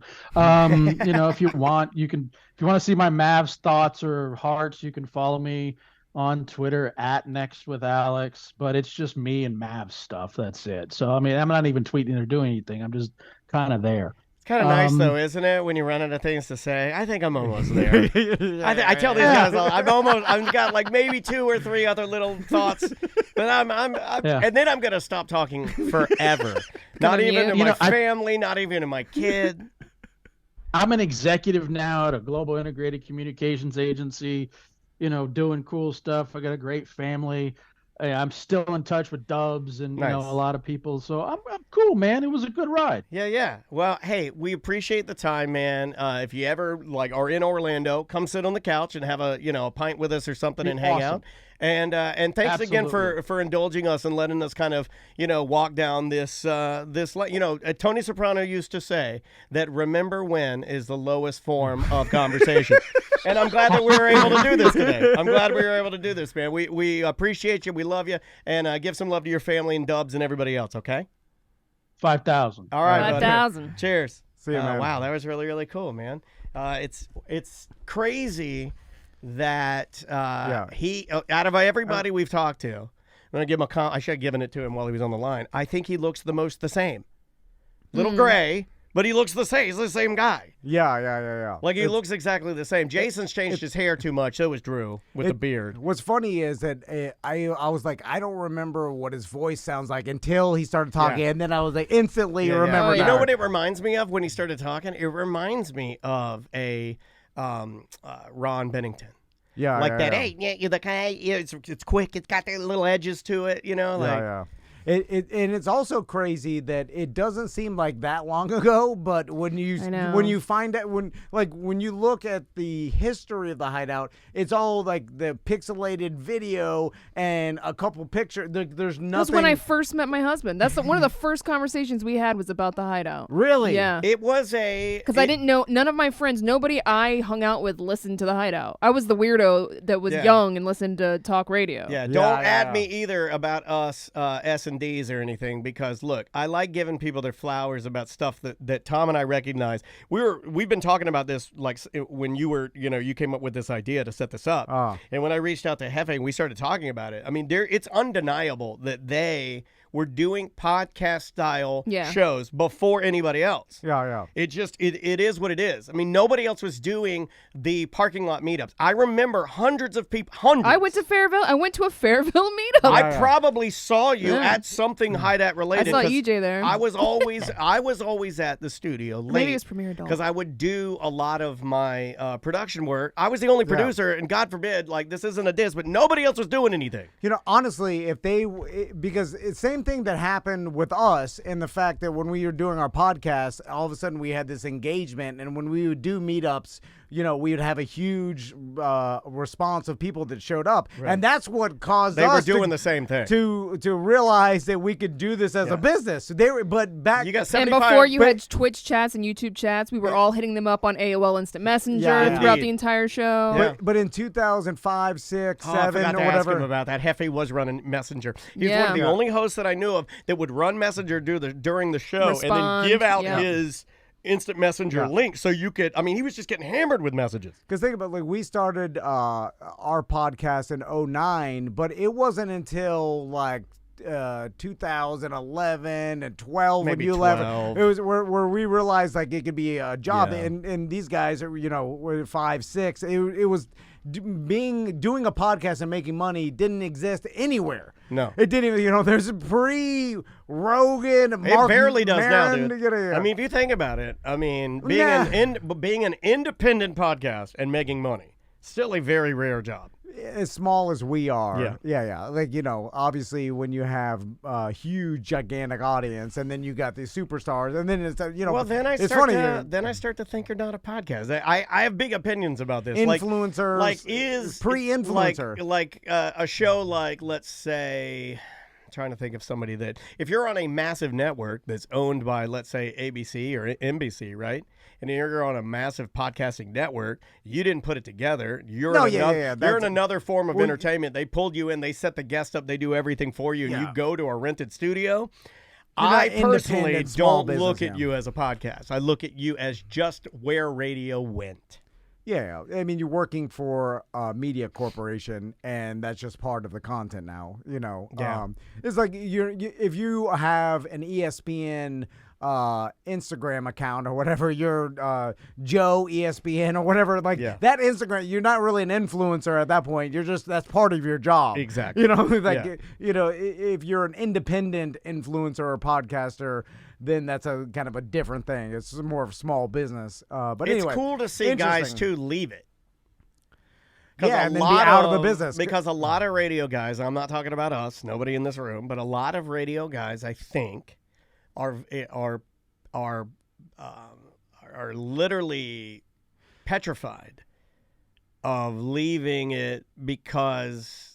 Well, that's your grind. It's like being a stand-up comedian and then grinding it out for years, getting some success, and then all of a sudden now there's like a lull in success. Yeah. But you still want. But like radio and stand-up is not like jiu-jitsu in that I feel like as you get older, you get worse at it. And in jiu-jitsu, you actually gain knowledge and get better. You may not be stronger, but you're you know what I'm saying? It's it feels like I'm working my hardest and grinding just to naturally get worse at this because my brain is dying.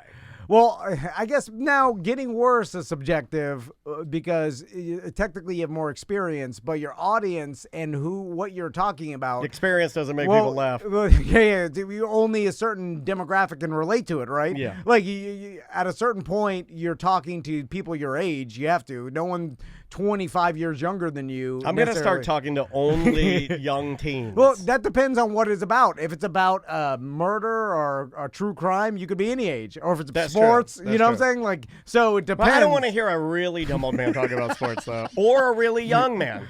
I want a middle-aged sportsman. How do old man freeze? Cut it out. I can't stop thinking about it. I'm so glad you said it. Oh, we've watched Mitch McConnell freeze. It's a video that just came out today. Times. Yeah, we have watched it 1,000 times. All right. We will see you tomorrow. Freeze. Welcome to A Corporate Time with Tom and Dan. I'm Tom. I am Dan. Sam, our producer, is here. Hello, Sam. Hello. Sam has a podcast as well that you can check out, and you can also donate to her Patreon, and she's going to tell you about it right now. So I do a show every other week with my husband called Semantics, and you can go to semanticspodcast.com. We also stream live on Twitch, usually playing video games, sometimes doing music, twitch.tv/semanticsmedia, or you can sign up for our Patreon. We do after-party shows that are uncensored, and we usually get a little loose. They are loose. Or, and you can, pay for those. Or we also have free shows called You Heard About This One, which is kind of like, conspiracies and mysteries that I do with my buddy Derek. Super duper fun. Go check it out and throw her a couple of Patreon bucks. So to continue our series of... What are we calling Yeah, this? he's calling it a series. This is the first one I'm sitting in on. I'm It's excited. called Old Entertainment Rats. It's called Nights on Real Whoa, Radio. is that what you call it? Yeah, because we determined... Nights. Radio in review. The Knights of the Night Table. Now, by the way, me and Daniel, we've been spending weeks trying to figure out who... And I got what to a point time where I just frame- checked out. I got to a point where I just checked out. I was like, I don't even care anymore. So we did determine that ACT is the longest running night real radio are show. the big dogs, the big kahuna, the only show that could wrangle the wild nights and hold it down for 10 years. Which doesn't, well, first it's only 2 hours, and it was an hour for a while. And we pre-record it anytime we want. It's more of a podcast, it just Yeah. gets aired, so I don't even really count it as a radio show. I don't, Drew half the would be time I longest. don't even remember we do it. But I do know the shortest nighttime radio show that ever ran on Real Radio. And it's not 104.1. Daniel. It's not Daniel. And it was actually my buddy Logic Man Andy's favorite radio show. It still is. Andy to this was day. obsessed with it. It's the only show he likes. He doesn't even listen to us. But it ran for 5 days, and it was Tuttle Talk. Yeah. And on the line with us is Tuttle. How you doing, Tuttle?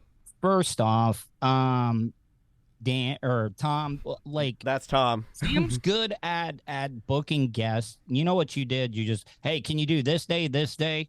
Can you do 11? Yeah, I can do 11. Didn't even send me a link.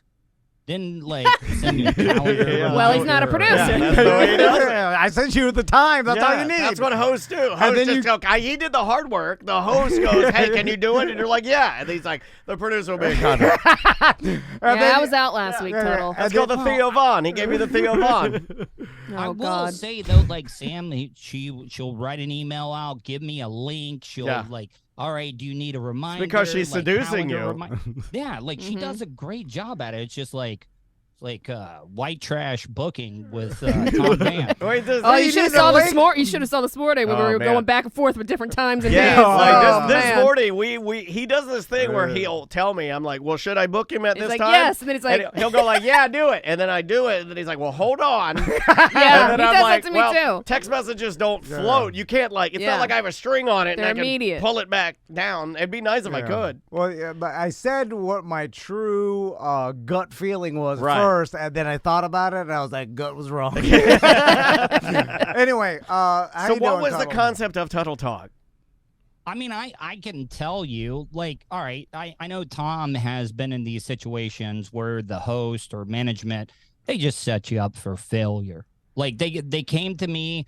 Because failure is funnier than you succeeding. And people don't understand that, but it is just way funnier for things to fall apart. Now, Tuttle, tell me, because we've talked about this before and joked around about it, but I don't know what the truth is. I was in on the meeting. I was in on the meeting. Yeah, the only time I ever talked to Tuttle is on the show. I was in on this meeting, and it may not come as a surprise to Tuttle, but when they came up with the idea of placing him at nights for Tuttle Talk, what I'm remembering is correct, they put in a contingency plan because they didn't think it would go past a Tuesday. No, they wanted it to. It never was a long-term. Oh, it's a setup. No, it wasn't even supposed to go 5 days. Is my point though? That's what I'm saying. Yeah, they didn't think I was even going to make it a day because it was just me. Running the board, no call screener at all. Like I had to do everything. Yeah. The whole time. So why'd they want you to do it then? As a joke. I was just it was a joke. Buckethead could get in town. It was nothing. Well, there's a difference if it was just filler or if it was intentional to try and set you up to be a joke. It was. It was a joke. They told you we just want you to do this and then do it. Didn't they tell you to try to do it purposely bad so that people would be excited about whatever show that was coming to town? Now, why'd you agree to that? You could make the argument though. See, if I were Jason or Buckethead, so what you're telling me is you want a guy to come in and do it so bad, because you're setting me up. So when I come in, I'm the hero. It's like I don't want that.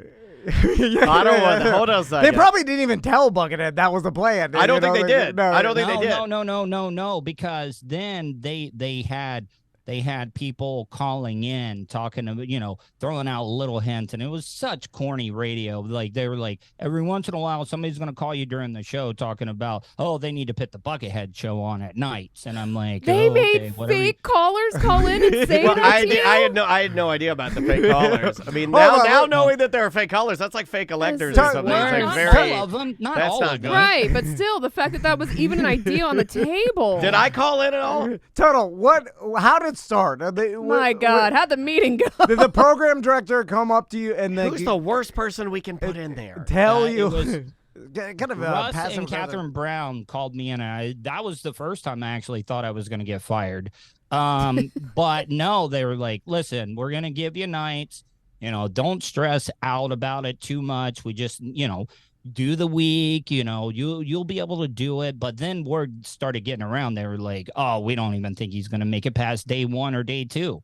And I knew that they were setting me up for failure. But at the time I was like, you're going to give me 4 hours for the next 5 days all by myself. Nobody's listening to nighttime radio at that time. Told you. Whatever I wanted. Told you. We've been telling you. I'd make an argument that more were listening at that time. Yeah. That's true. You had a bigger audience than we got. I mean, you were pulling I believe a 30 share. That night. Yeah. Seriously, more people listen to Tuttle Talk than listen to ACD on live, on terrestrial radio live. 100%. Just because of the. I'll bet my daughter's life on that. Yeah, the current. Yeah. What year were we talking, by the way? 2006, 2007, maybe. Yeah. I mean, I had a GTI, a Volkswagen GTI with my. And the worst thing is, it was the most. I almost wore out the dump button.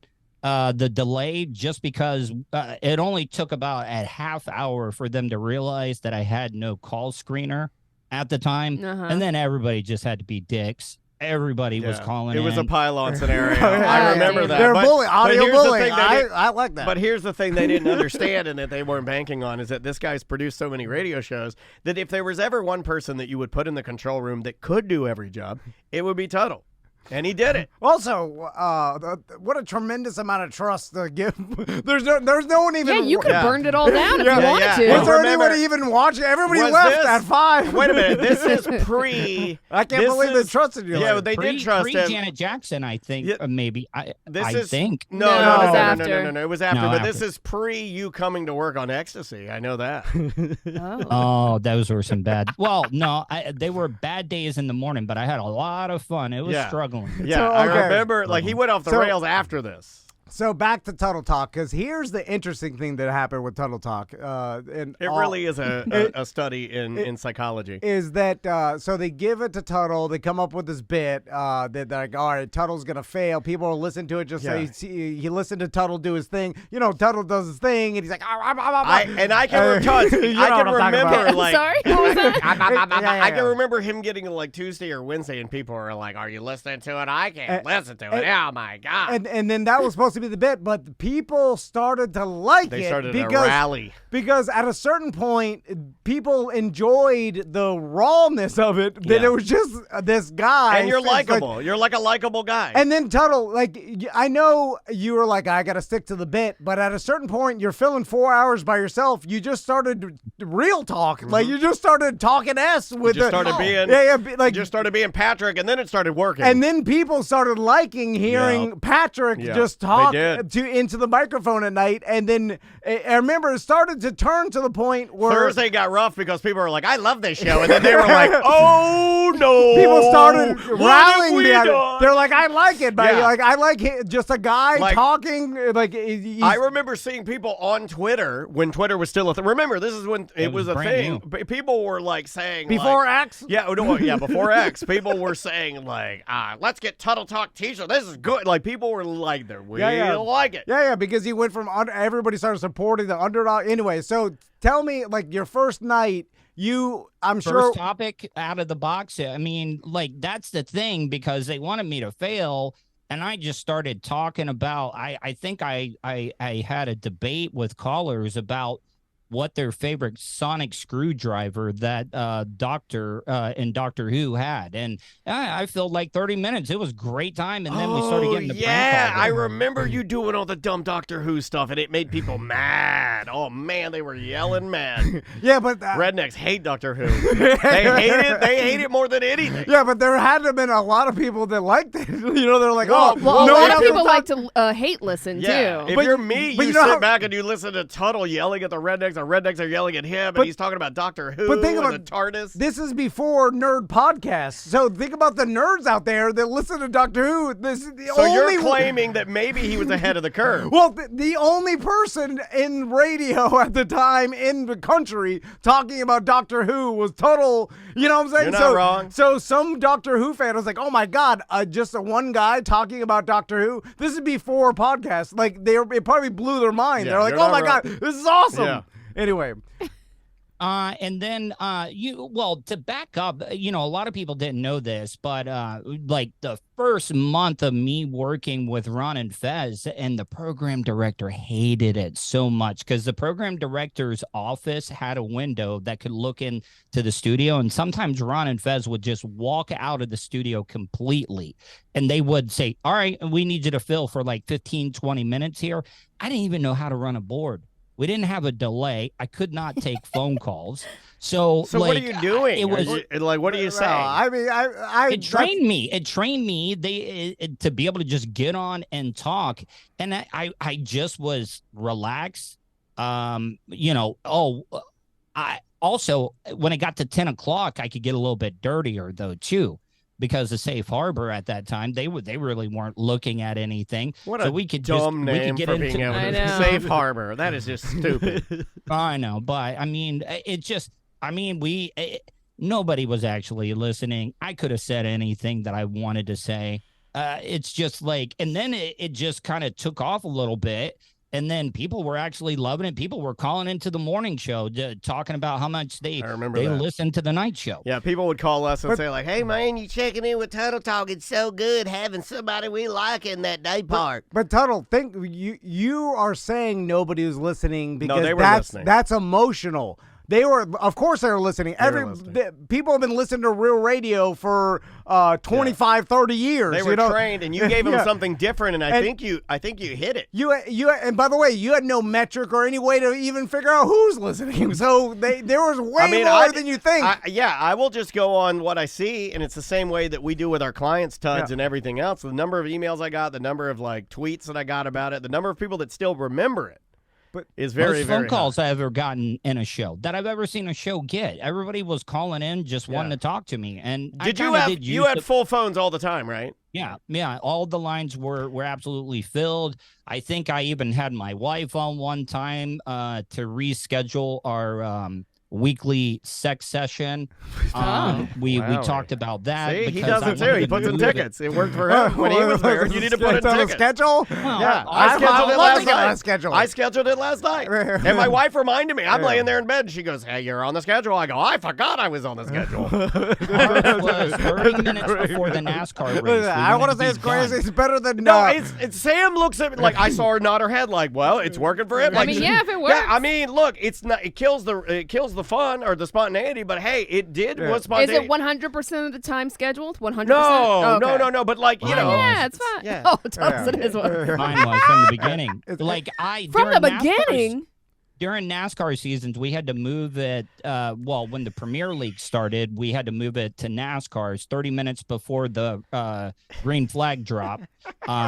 We had to be done right before because this is when she was working for NASCAR. So we were watching the NASCAR events and stuff. Scheduled sex time got messed up when NASCAR was racing in Daytona because it's kind of hard in a Mini Cooper at the time. Yeah. So Tuttle, he's had to claw his way back to the top.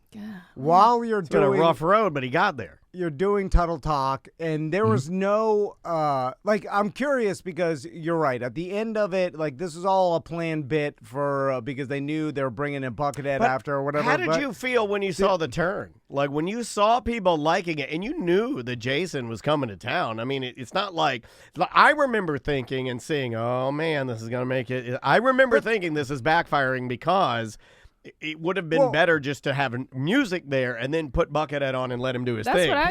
Here's what I don't understand is that no one recognized this in the business part of it. Like if I was management there, I would be like, I wish you were. Just give this guy an overnight spot then and see if people continue to like it. Or give you him mean because it was working? Yeah, it must be. Like give him something, Well, this guy would do it for now free. You're just talking crazy. But why not? It's like it worked. It was engaging. Let's see if he can do it overnights and then see what happens or something. Right. Why not do that? Did they ever say anything to you, Tuds? No, I mean they just no because they were already playing music overnight. This is when automation with Prophet was already there, so they were just you know what, we can have you as a do boy on the morning show, and it's more beneficial to us than letting you do something overnights. Well, let you work overnight and the morning. God damn, work them to death. Yeah, they do that. No, but they do that with people. I think Melissa Fox. I am interested though. How did they? Because it was just for a week. Yeah, for a week. So how did they pay you for that? Was it by show, by hour? Now you're getting to the sad questions. Because you're running it all by yourself. It's hard. I mean, I still had to do the morning show and then do nights and then get to bed by 11:30 to get back to do the morning show. It was hourly, it was $10 an hour. What does it matter? Embarrassing. You're literally giving the entire radio station to a kid, right? To a kid. A kid. He's 38. He wasn't 38 at that time. How old were you? I was in my mid-20s. Like a kid. A 25-year-old guy running the entire radio station, and you're trying to set him up for failure, and it flipped on you. Oh, so Tuttle, to get away from...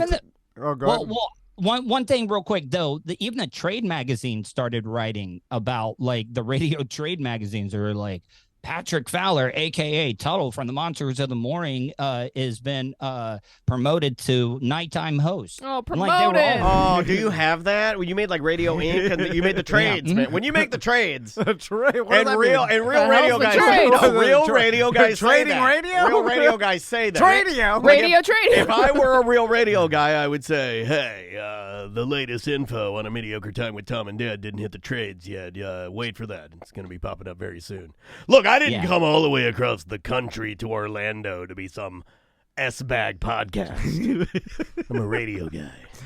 So, Tuttle, I'm curious because we never really get serious with you at all, but what would you... What happened to your marriage? No, come on. Why did it fall apart and was it you? Oh, come on. I kept how much we were in debt, trying to lots of lies. Probably hard to schedule. Probably hard to schedule sex when you're lying, doing drugs. Come on. Cheating on your wife. I lied about the debt because I wanted the sex. But come on. I would do that too. Tuttle, what was your fondest years in radio? When he was having sex with his wife, scheduling it every week. You had the most fun because your radio personality, like you did it for so long that you developed a really funny personality, and that everybody, like that it was your own, right? And you crafted it, and everybody knew what they were going to get. That's what makes Tuttle Tuttle setting a him pro. up for an insult now, right? No. Okay. He's giving you a lot of compliments. No. I mean, I can answer that. Okay. I look at everything AD and BD. AD on the Before radio, drunkie and terrible. after drunkie. Remember AD Because- on the radio? Where's that guy? yeah, what horrible. happened? Call him. Tell him he's horrible. No, but what I'm saying though is like that was the best radio I ever did, and then when the new shiny toy, Drunky the Bear, came in, it was all downhill after that. This explains a lot. It was. This is why there's so much There animosity. was a bit of a competition, and see what it Who's was. the better stunt boy? Well, what it was originally, it was Whopper Jr., who is now the CFO of, I guess, our COO of Cigar City Brewery in Tampa. He flies around a Yeah. private jet. He flies a Oh, private he's jet. doing everything, Did you see bro. last night where he was? Yeah, he was he was in at New a York show. City watching Suicidal Tendencies Yeah. private show. Oh yeah. He's got oceanfront house. Yeah, yeah. Yeah. His boat goes right out his Right, God. backyard. Should've got into into beer. the ocean. Right into the ocean. So you Drunky got gets his boat in a So, public boat ramp. You had these three guys that were trying to be the master stunt Top boy. dog. And at one time, top dog was Tuttle, a.k.a. the evil Dr. Nerdcock. Yeah. But then this new young buck shows up. In a at costume. shows up in the costume because he needed something to set him apart. Does his little and, dance. and you could make an argument that the creation of Drunky the Bear is what killed Tuttle, Dr. Nerdcock. Oof. It did. No, me. it didn't. And it's still killing. And it's still killing This could Tuttle. have been Listen, a corporate here, time with I'll Tuttle tell and you Dan. this. It could have I been a haven't- corporate time with Tuds and Dan. Same alliteration, No. T and D. no. I've never discussed this before, but like me and Tom were actually really close because we would sit in the office until about 8. Well, while hold on. he, Let me like, help you. You thought you were really close. He's really close to no one, including his family.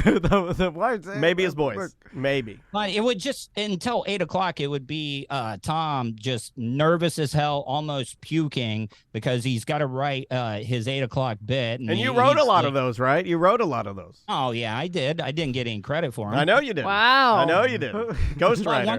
once he got in the studio full time, man, Yeah. he completely changed. It's like, oh, sorry, I don't have time to hang out tonight, Todd. I'm hanging out with Russ and Savino. Then the rest was history. He left you in the dust.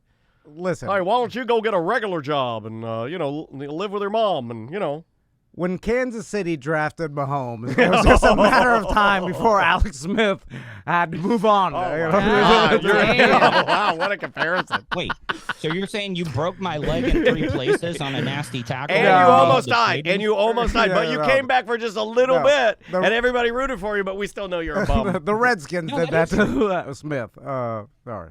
I was the last time at Real Radio. I was there less than 9 months. They aborted me before I had a chance to Oh, even man. get to a year. Is that because you Like, were it doing was- drugs, right? Is that when No. you were going through your ecstasy period? No. That was when I was going through my extreme alcoholism. Oh, yeah. No, after my divorce. Total. In all God in damn it. seriousness. Extreme alcoholism. In all You guys get a seriousness- lot of this with the other guests that you talk to? The extreme alcoholism? Oh, yeah. You should hear Bucket Drug is abuse extreme and extreme alcoholism. alcoholism? No, we didn't. And I did. The alcoholism was so bad that I was staying at my boss's house and I just wrecked the place. It was so bad. Like, I didn't even care. What do you What mean did you do? Tell us What'd the you story. do? What'd you do? Yeah. What'd you do? I had to go to the dollar store to buy cheap pictures because I had punched a hole in the wall, and I creatively put a picture up there, and the boss didn't even realize it when he came to pick up his stuff, and I was like, "Woof, I'm out of here." And then I had to get the rest of the furniture out on my own, and what I did is I went and bought an axe, and I just chopped up the bed frame and left it in the parking garage, and just hauled ass. Never came back. What? Yeah. I can't stop laughing. Hold on, I gotta give you one. Hold on, I gotta give you one. Seems Wait, I hard don't to even chop understand it. what happened. I Were you were living with your boss? had to give you a siren. The I had to give Allen wrench tool. So Oh, I just you were bought talking- an axe. you You were had to li- move out? Is that what you're saying? Yeah, because I had Okay. to take over the lease, and I couldn't afford to. Oh, wait. gotcha. So you had to get the furniture out I of would there. have just left the Oh, furniture. it's part of the love sponge? No, it's while I was at Real Radio. Oh, yeah, I believe it was Russ's stuff. So we chopped his stuff. Stop. Look at him I smiling. know that it's Look at Stop, him. He's stop. just Now smiling. thing come to on. do. It was a low point Come in my on. life. Why did you do that? Why would you do that? Yo, Because I at least wanted to leave it nice. Wait, minus wait, the at the holes. furniture in a pile. No, I took it out to the parking garage. it seems like a more effort to chop it up. Yeah, I would have just chopping- left The it. chopping's like an all-day thing. I mean, What kind of picture did when's you the hang up last from Dollar time Tree? When's the last Okay. time you chopped? It's All right, hard. I don't want this to turn into this. Well, You knew what you invited him. You invited No, him. no, And it come always on. turns into this. No. I'm sorry, it was a very low point of my life. Oh, my God. It also in didn't the help that past. a World of Beer was across the street from the entrance of the place. Oh, yeah. So, yeah, it was just like nonstop. I almost fell into Crane Roost Spark Lake. That would have been bad because they got a lot of rocks and it's a big fall. How many old ladies did you fuck while you were living? No, go Oh, on. sorry. I'm like, sorry. I'm feeling loose. I'm feeling Go loose. on. You invite No, me, no. you invite some old ladies. I over. thought- Ruined it. I've ruined your No, show. this is what I'm sorry. No. radio guys do. They bring the old radio hags up to their apartment, and then you bang them on a pile of chopped up bed. You're Yeah. like, I'm sorry, I used to have a bed, but I'm going through a manic episode. I chopped it up with an axe. You'll have to lay on the wood. And the carpet in the bedroom was crusty. It would crunch underneath your feet. Oh, my because- God. Wow. Tuttle, when The glorious life of a radio superstar. What? let's talk about other Tom hosts. wants anything but this. No, the Some highlights. What about some So highlights? you lived in Russ's ex place, no, and when- he chopped up his bed. You wanna know another low lived in- point? I'll tell you You another lived in low Bubba the point. Love Sponge's Oh, he place. keeps going Hold low. on, you Yeah. lived with Russ and chopped his bed up. You lived with Bubba At his race shop. with an unfortunate IQ'd man. You lived with an unfortunate IQ man for a while. My lowest point coming back from a Cuban restaurant in an industrial park by Bubba's Studio, I was really drunk because every time I was funny on the show, they would throw me a little miniature airplane bottle of vodka. I've been trying to get thought I Tom to could- do that for me, but he says no. I crashed my PT Cruiser into a sable palm tree, and then I drove it. I don't know how I did it because Tough the car. fender was rubbing on the wheel across the Howard Yeah. Franklin Bridge, which is about Yeah. 4.5 miles. Robin's raisins. It was very sketchy. And This is what you wanted. So you And then I made had it to get the over. Puerto Ricans next door to pull out the frame so I could get it fixed. so, Because I lived at a race shop. There was a Puerto Rican like body shop right next door. hold on. What you lived at the race shop? Tell us about that. Yeah, that was in Clearwater. I lived downstairs. I couldn't go out after 9 o'clock because they let the junkyard dog next door out. Yeah, there's so- like a guard dog. Didn't you live with B-Fuds, the Yeah, I unfortunate did, man? But you had to look out because they kept the damn pit bull out. And I had to like look for a clearance to run to my PT Cruiser, close one gate. Everything was razor wire off the top of it too. It was not a good. You don't want good anybody time in my stealing life. your race cars, you know. What the hell? Why did you live there? Is it you had no It place was to free. live? It And was free. And he, I remember my favorite Tuttle did they factor time- that into your pay, or it was? No. It really wasn't. I had to help him print his own T-shirts for Bubba Army merch. I had to like. God. I would get So off you're at 12 printing and I'd have to- 1,000 8XL T-shirts. You're literally Are you screen printing? Yeah, screen printing. 5XL and there was to a window 8XL. window shaker in it, and when you're drunk all day, you're sweating alcohol. Window shaker isn't doing a damn thing for you. You're working with this big conveyor belt heater. You got to put it through. Yeah, you got to put the It shirt was- through the heater. It was. I mean, look, I had a place to stay. I wasn't paying rent or anything. I was single. I was Did you get any race hags to? a lot of hogging. yeah, hogging. race hogging. That's a different type of hogging. That's girls but that you're wear a jean celebrity. shorts with no underwear. Like there's a huge audience. So did you That enjoy? goes away after 40, Tom. No, you must have gotten a lot of those hags I did. at those parties with your Tuttle, and you end up with some old pig in a blanket. Pig in a No, blanket. I did. There was- I know you did, because you're horny. I know you're horny. A big girl will humble a skinny guy. Oh, yeah. Because there's some things you can't do. They like that redneck hog. They like the hog. Come on. You can totally say that. I know the rules, except for the last thing I said. You can't say that. But the other stuff's fine. And then you lived with the unfortunate man. Let's talk about that. He used to live with an unfortunate man. You know what I mean by that. And then this guy. He was a 62. He was 62 years old, and Tuttle would steal his pants. And he was a 62 IQ. Oh, a 62 IQ. Sorry, he was 62 IQ. And Tuttle would steal his pants, and then the guy would be yelling at you and fighting. And you guys would be like, you'd be arguing like on Periscope on a live stream. It was you and like a nude old unfortunate man yelling at each other, and you're running around Bubba's mansion, stealing his underpants. Or what was I watching? It's the original material. It got so bad that they had to get a sponsor to pay for like a condo, and he was like in a 2-bedroom condo. And one time I lost my key, and like I said, I was still living at the race shop. I can't climb over razor wire, and I needed the key. And man, all the times I picked on him backfired because he was sitting by the pool, creepily wearing pants, shirt, sunglasses. I come up. I almost got arrested for beating up a mentally handicapped guy because, all that picking. He wouldn't give me the key. He would not give me the key. And they're strong. No matter what. Come on. So, Tuttle, let's talk about stunts here because I remember, and we've talked to Tuttle about this before in like a chat. He's the greatest. Masters. He's the greatest stuntman of all time. Hold on, because I can make it. I mean, do you see Tuttle took a sip of water because he knew you were going to throw shade? No. He knew it. I could so predictable. I could make an argument that Drunky the Bear was the greatest radio stuntman of all time. You're the greatest performer. It's like Christina Aguilera and Britney Spears. Okay, all right. You're the Britney. You're the greatest performer, but you're crazy now, and you're real crazy now. And you know what? You hit yourself in the face a lot. But then Tuds did, like, he has the most raw stunt talent. Christina Aguilera. You get what I'm saying? Hold on. Better singer, but you're a better performer. He's a better stunt man. You're the better, like, broadcaster package. Well, but he's the stunt man. If you talk about audience size, I've had the bigger audiences. Right, because you're the years. performer, but the better stunts. Wait, what's your biggest audience? You ever smoked your own pubes? You've never smoked your own pubes. I've been in a sold-out Citrus Bowl, 70,000. So was I, because I was a part of 2 of those. Okay, this is where they start arguing. This is where they seriously put that start together? arguing. 2 old men arguing. Who put that together?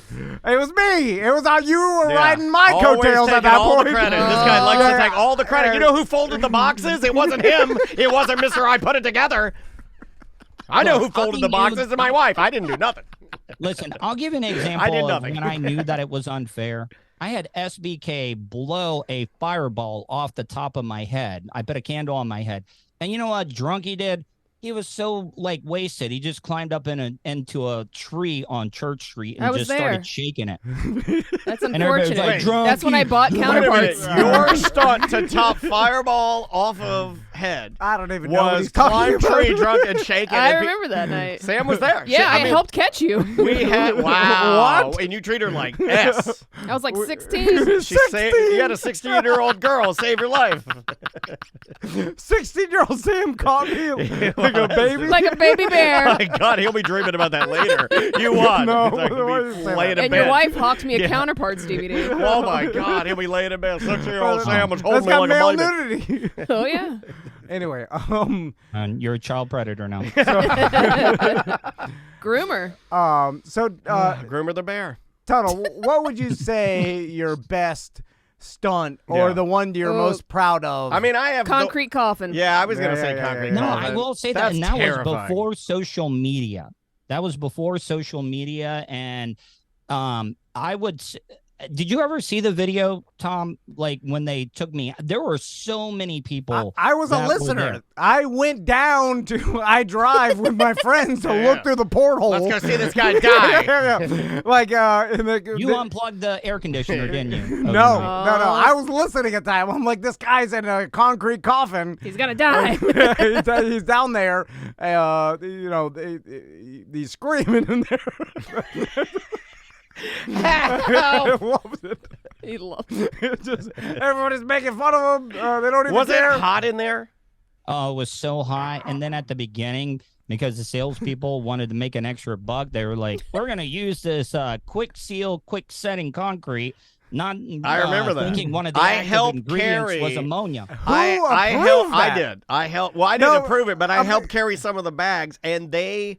No, there was no approval. You've asked this a bunch of times, it just happened. and I can give you an answer. Okay. The company, it was this simple, and there was no other thought put into it. The company of what Tuttle's talking about, they came to us This and is said, 2001, 2002.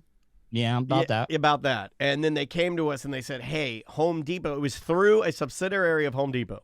Home Depot has a new product that they're working with, and it was a bag of concrete that all you have to do is like open it, dump it, and it activates itself. It warms, and then it because I guess that's what concrete does. I guess there is a chemical reaction, and it has to activate. But like Tuttle's right, one of the byproducts of this activating was like ammonia fumes.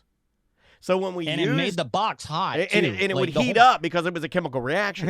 You could have died in there. Yes. And your family could have sued yes. Clear Channel for And the company probably Because they were it was literally a Oh, yeah. promotion for the. It was like Yeah, Home Depot. we're using this concrete because this concrete's the stuff you could use at home. Could you imagine if we asked Mo could sue Home Depot, Quickcrete, Clear everybody. Channel, Everybody. I mean, because it's so negligent. There was where were was we there a doing it? professional? No, you do it where were you doing it at WonderWorks? You'd sue WonderWorks. You'd hit them all. Who was the engineer that was doing this? Like who? It how was did a they? bunch of gypsies. It literally was a bunch of gypsies. It was like three guys. Who, though? It was three guys that have a company and with their business, and they are travelers or gypsies, and they go to town and say, "Hey, radio station X, hey, 98 Rock in Sacramento." They come up with promotions. Yeah, do you? Oh. No. They just come into town with their concrete box, and they're like, "Hey, we can do this concrete buried in concrete bit for you." We can put you- they They came. had other okay. stunts you could choose Yeah, from, you though, could choose. too. They had a book. Oh my God, Carney I'm not stunts around kidding, the guys. world? I thought we've talked about this before. I don't remember know, that part. I didn't know that there was New story. I'm traveling carnies that Yeah. went around. Radio carnies. Tuttle, if I remember correctly, it was like a chubbier guy. It looked like a God cartoon. damn it. Chubbier guy and a skinnier guy, and then family. all family and another guy. And these guys had they had buried in concrete. They had ice. Didn't they have ice? Submerged in water for 2 days, Yes. 2 days in ice. Yeah, it two, was 2 days of ice, 2 days they have, and they're all tricks. They're all like low grade magic illusions. It's a magician. What's his name? David there's no Blaine. trick to it, though. Blaine. Well, I mean, the trick is like that it's just it's just an endurance thing. Yeah. You know, Yeah, yeah, or yeah. can you do it? Yeah. You know, but they know the way to keep you alive. Yeah, but they Well- put the air hose, Yeah. and then they got something to look at you. Didn't they come back to us and want to do ice? Did anybody Yeah, else they do? Did any other radio stations do this, or was Tuttle the only one? Yeah, did anyone I take don't the know. bait? I Like, might have been the guinea pig. hold on, look up "buried in concrete" radio and see if there's any, because the fact that they were shopping this around means that were there any other buyers from any other? Yeah, here's station? one. I got one. This is radio personality. Same time, too. Good timeline. This is from 2002. Radio personality buried alive to raise money for Red Cross. And this is... Is that Bill Shirk? No, this is... Okay, buried alive is different than entombed in concrete, right? In here. Well, they called it buried alive. Yeah, I it's mean, buried alive. It's the same trick. It's like because you can look through the tube and see him Okay, down in okay. there. Yeah, it's the same trick. No, this guy's name is Harvey. See, in the morning. That's what I'm saying about going back to greatest stuntman of all time. Like, no other radio stuntman jumped Gravedigger. I'm just saying. A lot of buried alive. Wow. Yeah, I'm I just mean, saying, you look did the up- same thing over and over again. Just look up radio personality jumps Gravedigger. Okay, I'll give it to you Only for the. Tom I will give it Hanks. to you the first time. It was very impressive. But then every other time the Gravedigger would come to town and we had to like talk to Dennis Anderson and the whole nine, I was kind of done with it. I've never told you that. I want to tell you that. Well, I knew you were done with it. You think people actually believe that you were going to shoot up in a rocket the whole time? That was Like- my favorite one, and he knows that. And I think to this day, it's the reason he won't call me a friend, Tuttle, is because I say, and it was only because like I like the ones that fail because I think they're funnier. Yeah. And the lab coat with the what was your guy's name? The guy, he had a name. The guy in the lab coat, but he was really just a metal worker. The scientist. Yeah, it was just like some welder. The Sheik. The best part about that is that I'm serious. No one questioned it. They never did. They never did. Like, but it's the weird, most but- dangerous. The scooter jousting was probably one of the most dangerous things we ever did, though. I mean, Well, that was pretty casual. bad. That was just casual. It's like, get on these scooters with these PVC things that Jimmy made and punch Do you each other in remember the when chest. we did that first time on the air? We did it at a closed down Thurston's at the time, and we basically did it on concrete that it had dirt and grass on top of it, basically, and people were getting hurt left and right. I know that everybody's tired of hearing me yell about this, but I want Daniel. Is this a how did it happen? Like, who's the least safety conscious friend that you have? Where you say me? It's not you. Really? No, you're Well, you're all right. Well, I'm I willing don't know. to You take listen chances. to that boat story. The boat story Yeah, put him down a few pegs, but I'm just saying you're up there. You're there. You would probably say that most of the time I say it's You fine. take more risks. I take more. I don't. I'm not overly cautious, right? No, you're not. So this is coming from a person that's not overly I'd put cautious. my wife in that category too. If I was any sort of management and someone came to me with any of those things that we did, Tuttle, back in the day, I would say absolutely not. 100% you cannot do this because I don't want to get fired. I don't want you guys are going to hurt yourselves and I'm going to get fired. So you cannot do this. You know what I'm saying? Why didn't anybody think that? And that's coming from the least safety conscious person that you know. But is it as simple? You're taking it too far. You're I getting know. to safety. Is it as simple as just a simple not caring? Yeah. But Is don't it they care that- about their own jobs? Yes. Yes. And they would have gotten fired if me and Tuttle would have I stabbed don't know ourselves. that they would have Okay, gotten fired. one of the Oh, yeah, things they in would've. therapy right now, one They of the do all the things time. that I'm dealing with is the fact that I care. And I'm getting answers from my therapist about these other situations that still bother me in life. And she's basically telling me they just didn't care. Yeah. You see what I'm saying? Like, there's really no good answer. It's just, sorry, it very wasn't on the simple, radar yeah. because no one gave an F. No one cared. People They are just doing their only- day-by-day they're selfish. thing. They only care about their job. And if it wasn't affecting their world, But it would affect their but they're world. not thinking like that. But, so what's weird to me is that in other radio instances where things went wrong, Did you ever Everybody have gets to fired. get approval, or you just did it? well, It was a people loose knew- approval. Well, that's what I'm saying. Is like if they could always be like, I didn't tell him he could do that. They could always plead ignorance, right? Yeah, There was a lot of that going on. I No mean, contracts or anything saying that you were doing this, and they signed off on it, right? That is true. I'm so curious about it because like in other instances in radio where things gone wrong, like there was the Wii for a Wii promotion, and this Yeah. happened Oh, yeah. where there's hold your Wii for a Tudge, Nintendo Wii. you've been a part of a lot of things that have gone wrong in radio, I bet. And then when that one person died, but Yeah. in any other scenario, when someone listener gets hurt or something else, let's say a intern sues because of sexual harassment, whatever, usually they fire everybody. It's like the We for We, they fired the whole show, the management, Remember that you know, was Jade from XL. yeah. So that's what I'm saying. It's Apple like, Music. so you know, as a manager, that if your show does something real bad or someone gets real hurt, you're probably going to get fired. That's all I'm saying is that just caring about your own job should have made people stop or us from doing what we did because it was so dangerous.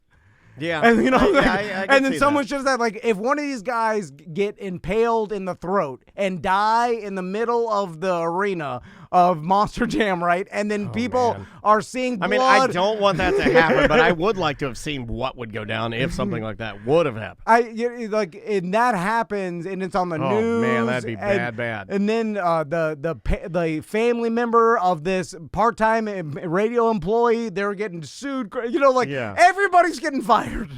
So why? To me, know. it's like, how could they have said like, "Hey, I don't want to get fired, so you can't do this dangerous S," unless we just did Maybe a they're great an job optimist. conning What if they're them. just an optimist? You're like, I think you guys could do this. Yeah. But I mean, even with the jousting, Tuttle almost broke his fingers. I think you did break a finger, didn't you? I had to get 3 or 4 stitches in my hand because the Oh.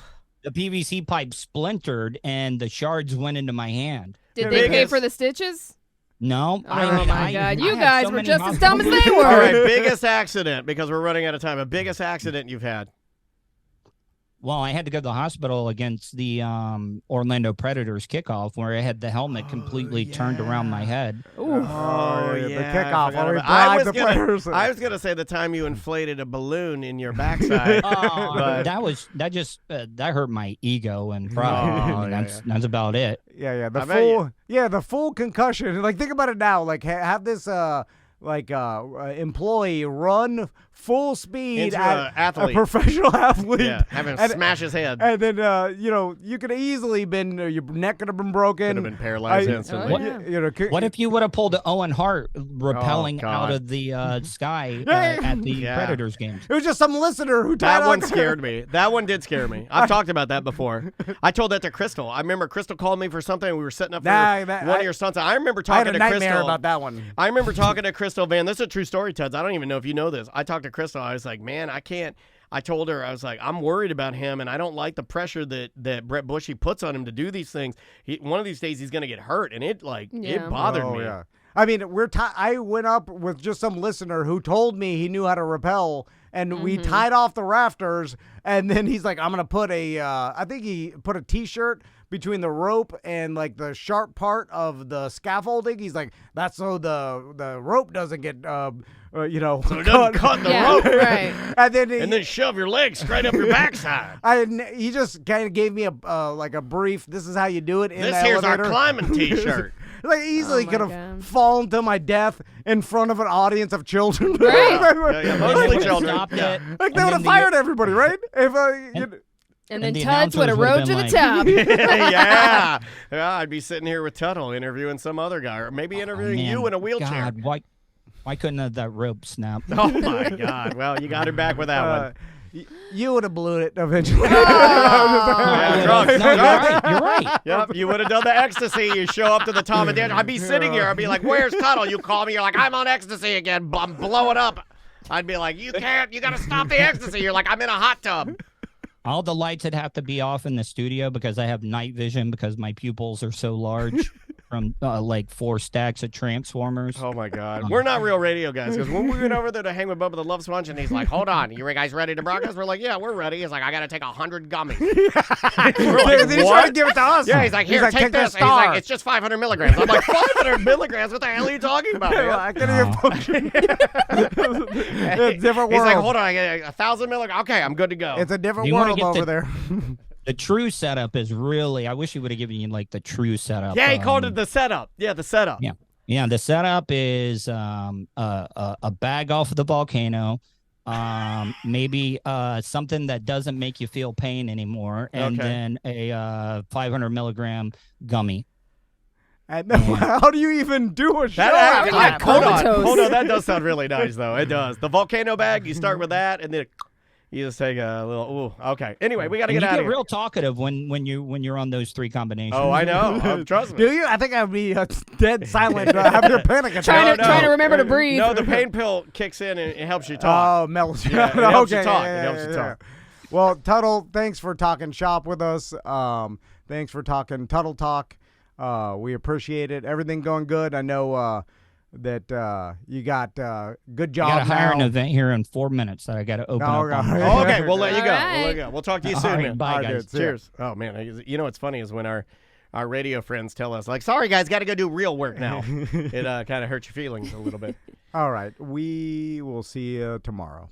Welcome back to A Corporate Time. So to continue our series Yeah. of interviewing people that used to do the night show, Yeah. or at least the R Those that slot. did it better, I say. yeah, way better than us. Yeah, yeah. On Real Radio, and me and Daniel, it's so funny how like we were there, and the time, like the dates and the timeline. Me and Daniel been trying to figure it out for the whole week. Of And like, our next who- guest is so organized, I would venture a guess that he Yeah, knows yeah. it. He knows that it's tattooed on the back of his skull. Joining us live via the power of Zoom from an undisclosed California location, right, is our friend Jason Bailey. You knew him as Buckethead. Are you in Sacramento right now?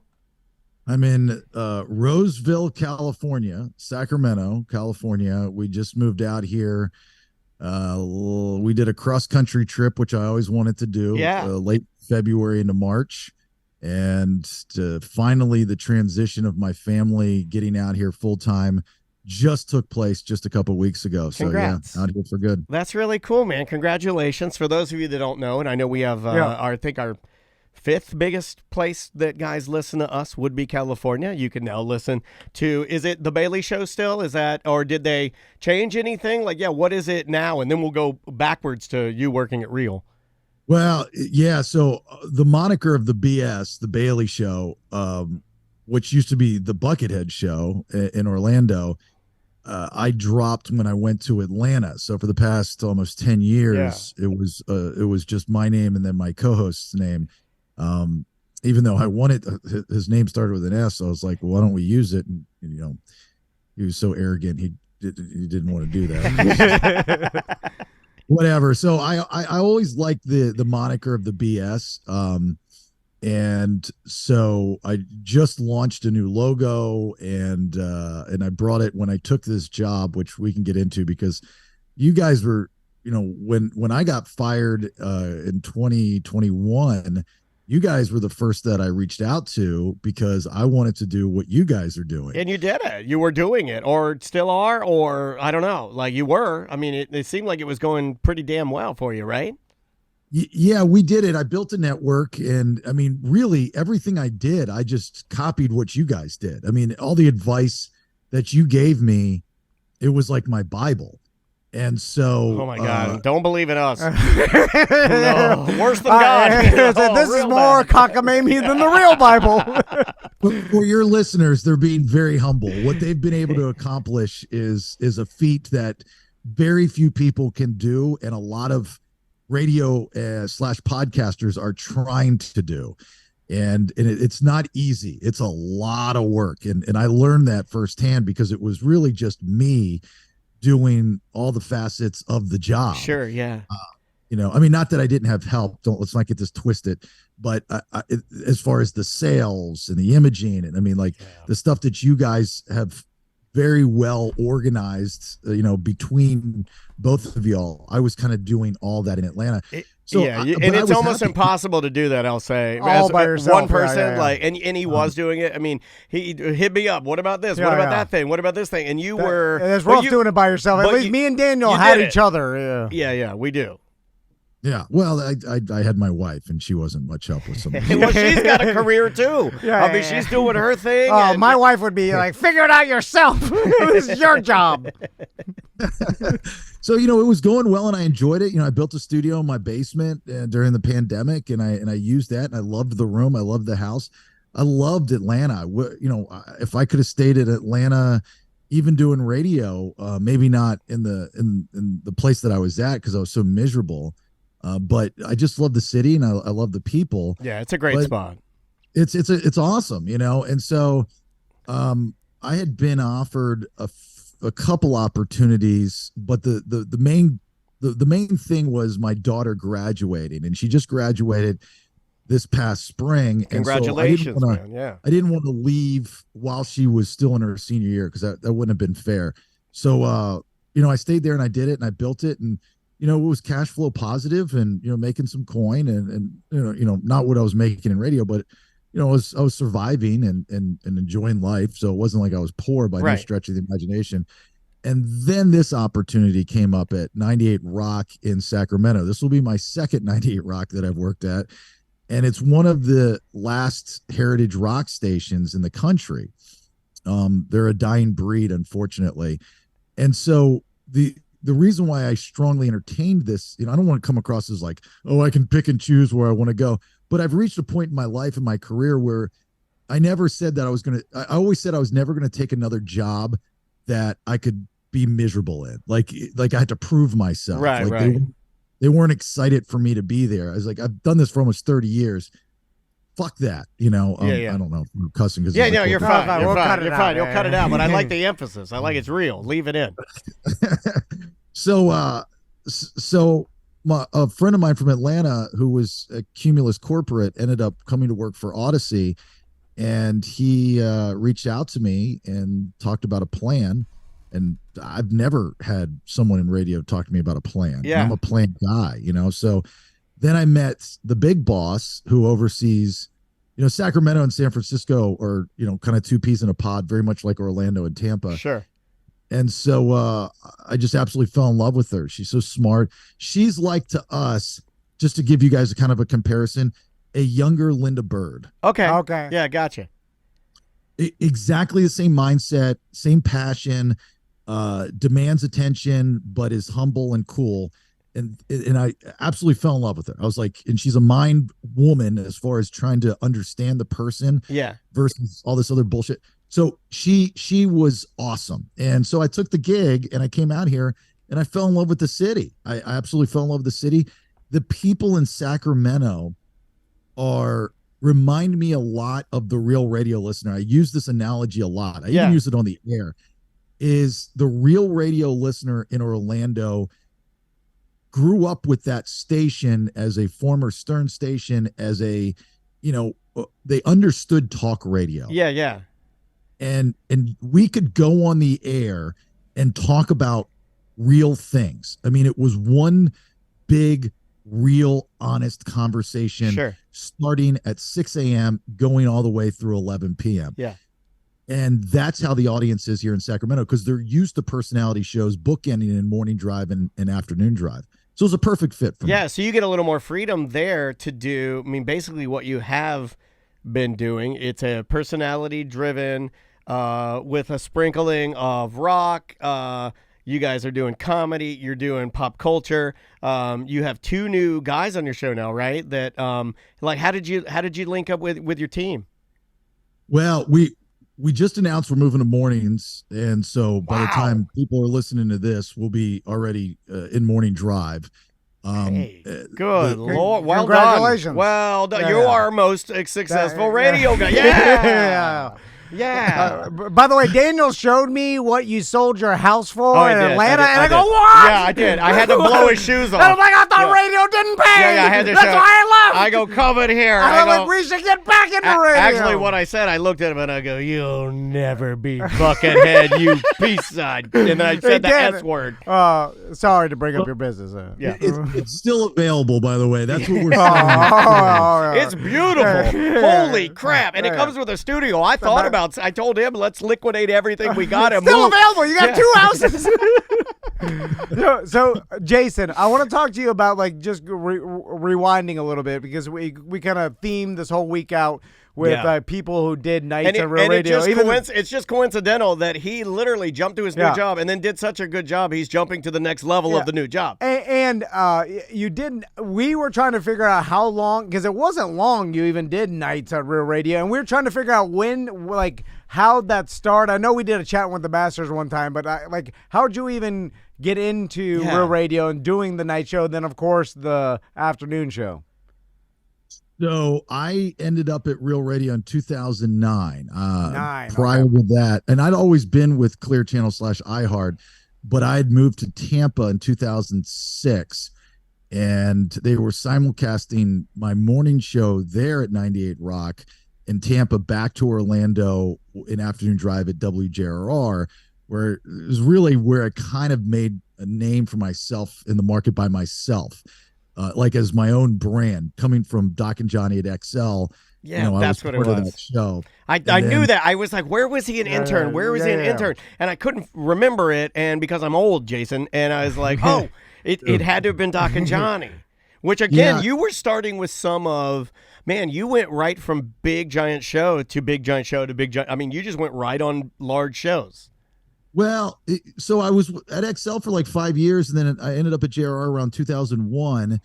And the reason, the whole way I ended up there, I was kind of outgrowing my producer role for that show, and I wanted more. And Pat Lynch, who I owe a lot to, still on the air in Orlando, his daughter, we used to have this Saturday night show, this guy Hyla, and it was the worst radio you could possibly imagine. But as we all know, when we're younger, we have no fear, and we don't know what bad radio is. So if you don't know it's bad, it actually is really good. It is freeing. And, also on a side note here, I'd also like to throw out there that Hyla, another extremely successful media personality.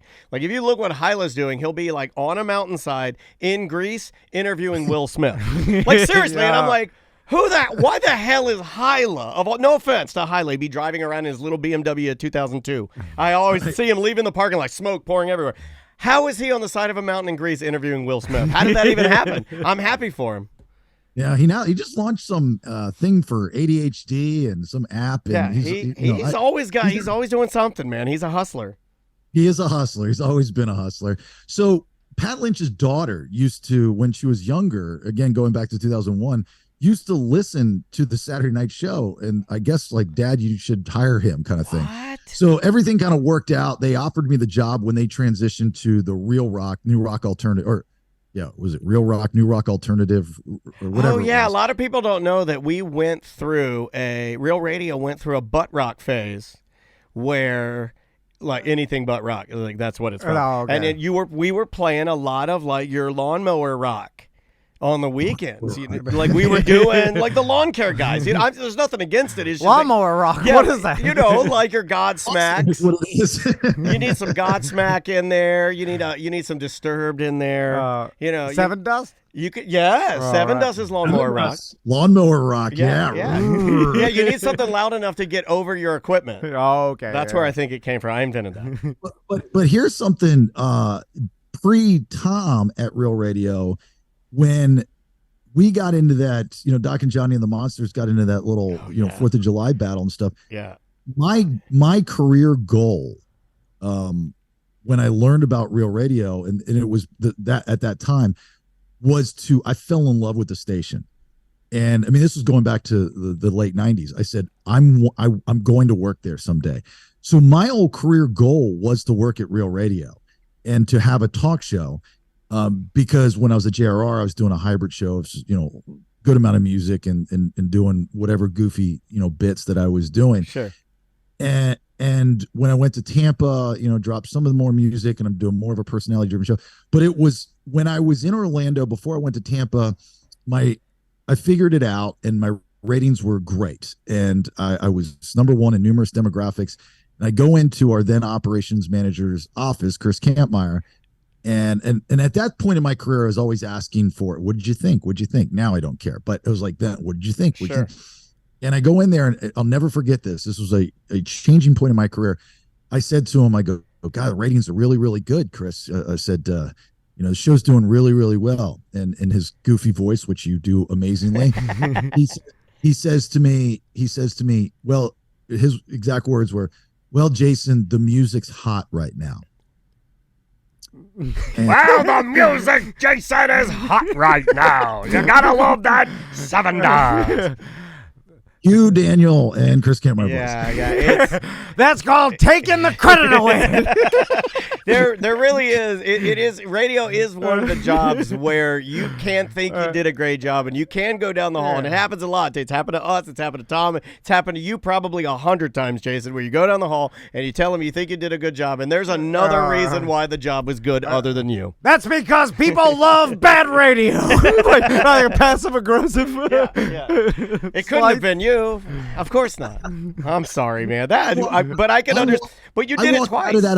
I walked out of that office and I said, my next step is never to play a song again. Okay. Yeah, I see. I get it now. And so when they didn't renew my deal in Tampa, it was the Real Radio was looking for a night show to replace, I think, Lex and Terry. They were running, whatever. That's the one we couldn't figure out. Okay, yeah. So when I remember Lex and Terry. Well, Lex and Terry, from what I understand, Jason would know this better. From what I understood about just kind of like the politics there, Linda Bird, who he had mentioned earlier, very good friends, and actually helped, I think, Lex and Terry become how powerful they were in the Jacksonville area. Like, I used to listen to them all the time when I was in St. Augustine. Oh, yeah. I think when they were on the Ape. I could be wrong on that. But you're right. And I think Linda They were buddies, and they were a good show. I mean, it's not my thing, but they were a good show, and they seemed like really nice guys. So she just took them and popped them on the Real Radio because they're her buddies. Why not? Yeah. I know that internally, because I was around. Oh, they didn't like it. They wanted an actual local they person wanted a guy. At Real Radio. Yeah.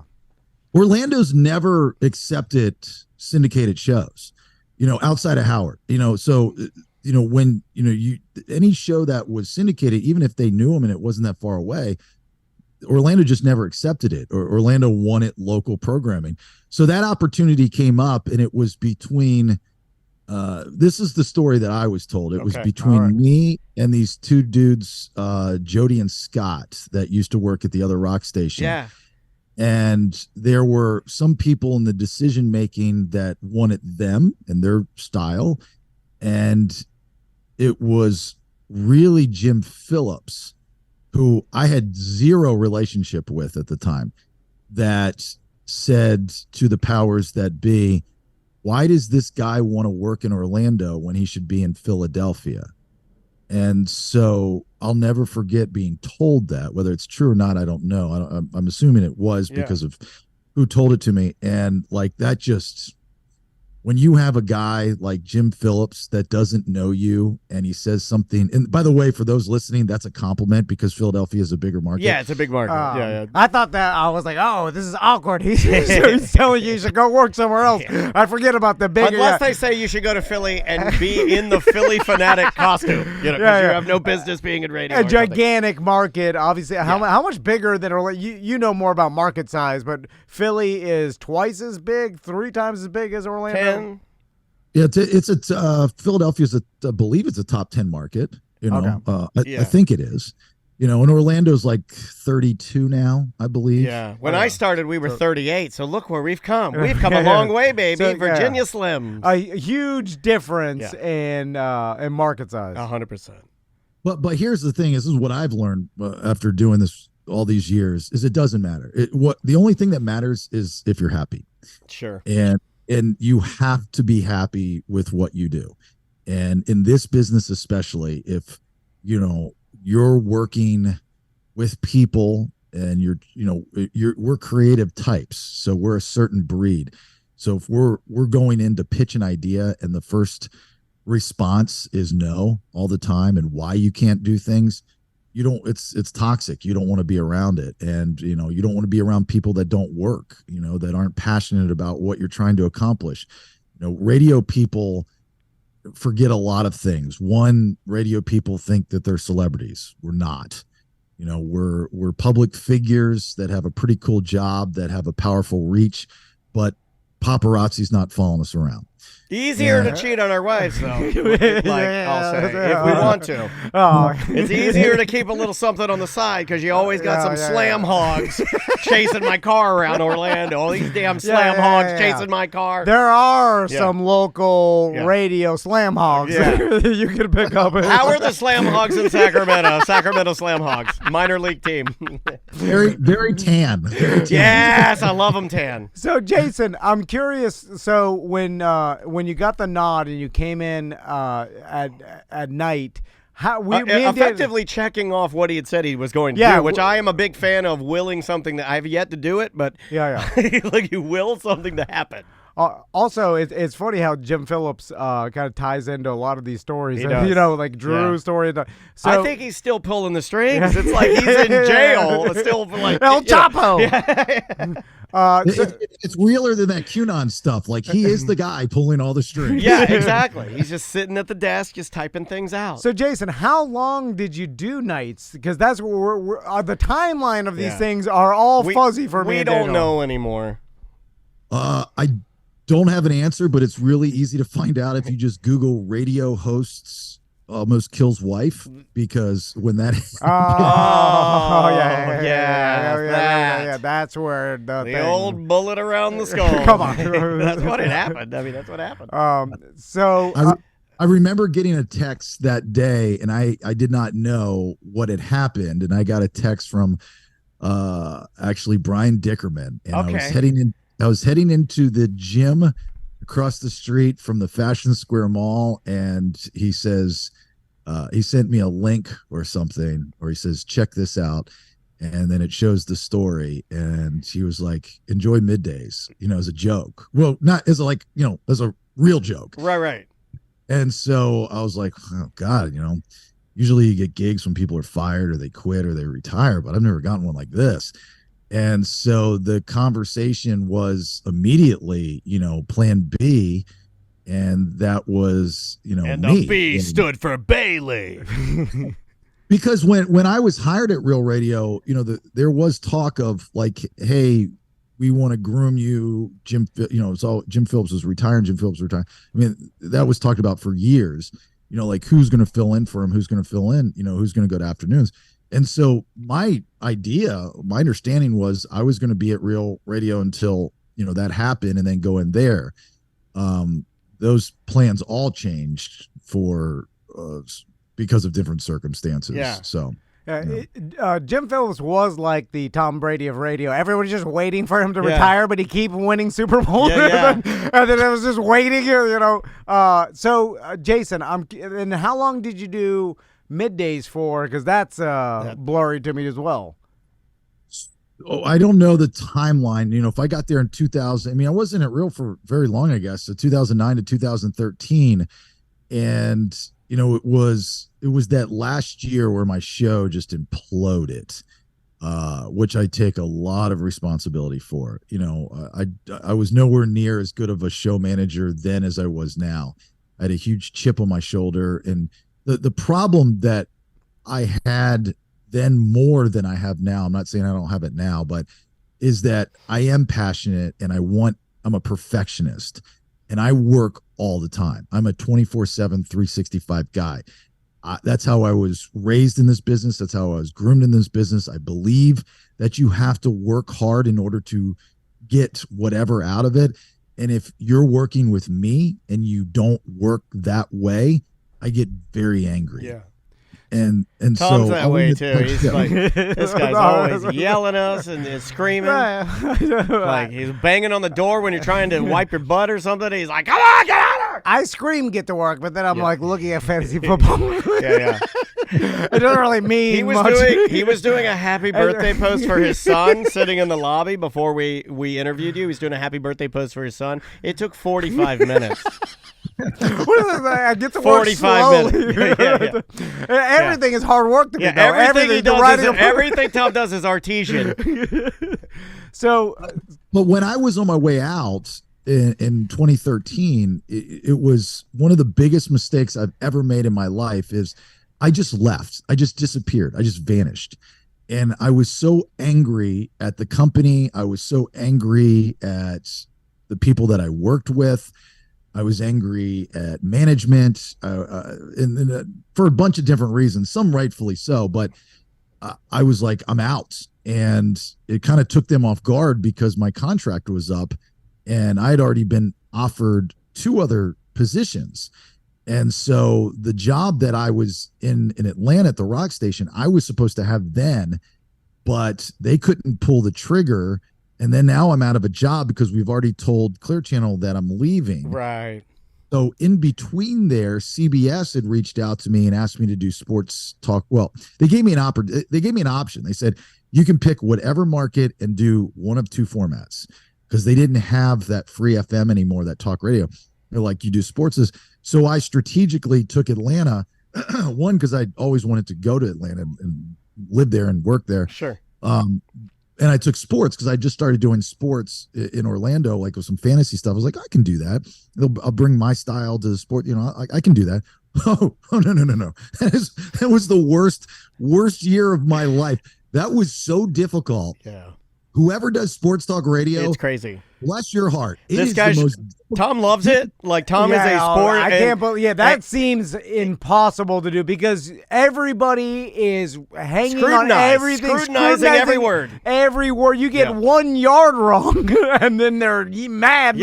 We had a chef come on our show. How can you know all that? You know the chef Richard Blaze, the guy's like super popular and like he's won that show. I forget the greatest chef. Iron Chef. Yeah, he won it, and he comes in here, and then he's like just talking about recipes or something, and he said something about, oh, I was there at the Super Bowl, with the Steelers, and he gave the wrong date, and people came for him. They were like, and then his publicist calls and you got to edit that out. It's going to ruin his life.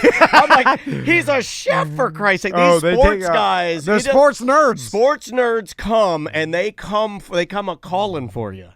Yeah, it was tough, and I was miserable. And then luckily, I mean, it's almost like it was planned, and it was, but it's kind of unbelievable how it worked out. And then I was only, out of work for 2 months until I went over to the rock station. The first year was rocky. Like, we had horrible ratings, and it was so bad. I had inherited a heritage show, and the people that I got all hated each other. They were just angry. That's weird. Radio shows where everybody hates each other? I've never heard of that, Jason. Tell me more.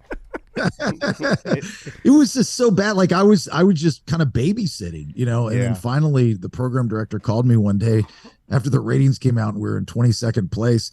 And he goes, he's yelling at me like it's my fault. And I said, whoa, wait a minute, dude. This is not my fault. This is your fault. Here's what you need to do. You need to get rid of that dude. You need to change that dude. You need to hire that dude. And you need to go into that room and tell everybody that I am the host of this show and to follow my lead. You're mic 1, you're mic 2, you're mic 3. He did it the next day. Within, less than 6 months, we were a top 3 show. So I don't know. I wish I could do stuff like that. I can't do anything like that. I'm like, you need to go in there and you need to tell Samantha that I'm in charge.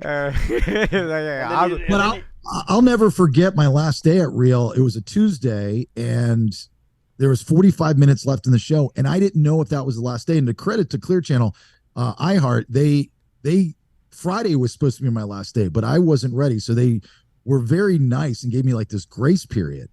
And they trusted me, which is very odd in this business to be trusted. They didn't trust me, Jason.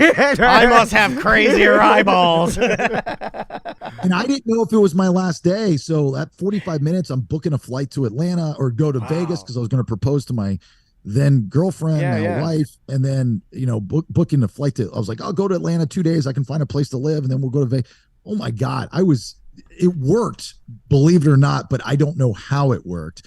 And then I was like, the last words I said at Real, I go, I might see you tomorrow, I think I said. And I never did. I never got to say goodbye. People were asking me on social media, like, what the hell happened? I didn't reply, which is such a dick move. And the reason I didn't reply was because it was like I almost wanted to leave it all behind. I hated the Buckethead name, and I was so angry, and I just there was no closure. So I left this 17-year brand on the side of the road. Yeah. And it killed me, So, throughout the years, I'd always think, like, do I go back to Orlando for a third time? Do I go back? And it never panned out that way. So, well, Jason, I'm curious because I've been waiting to talk to someone this move from market to market because that's fascinating. The fascinating part to me is you're doing radio in Atlanta, and you had never lived in Atlanta before, correct? Correct. And so I'm wondering, like, the mentality going in there, because you're like, all right, all the listeners are local. I'm from Orlando, right? And then do you have to familiarize yourself with, knowing like, street names and anything? Knowing him the way I think I know him, we would assume that you're going to, like, sort of immerse yourself in the culture, right? To an extent, yeah. I mean, every market's different. Every market wants to think that they're special, but they're really all kind of the same. What I've learned is, when you go to Atlanta, you're in the South. I mean, that's the real South, right? So there's a lot of history. There's a lot of heritage. There is terminology. No hate. Absolutely none. No hate. Sorry, I hit the wrong button. I hit the hate button. I'm sorry. There's terminology that you wouldn't use in Atlanta that you could use in Orlando. There's terminology that you can use in SAC that you wouldn't use, in Atlanta, that kind of thing.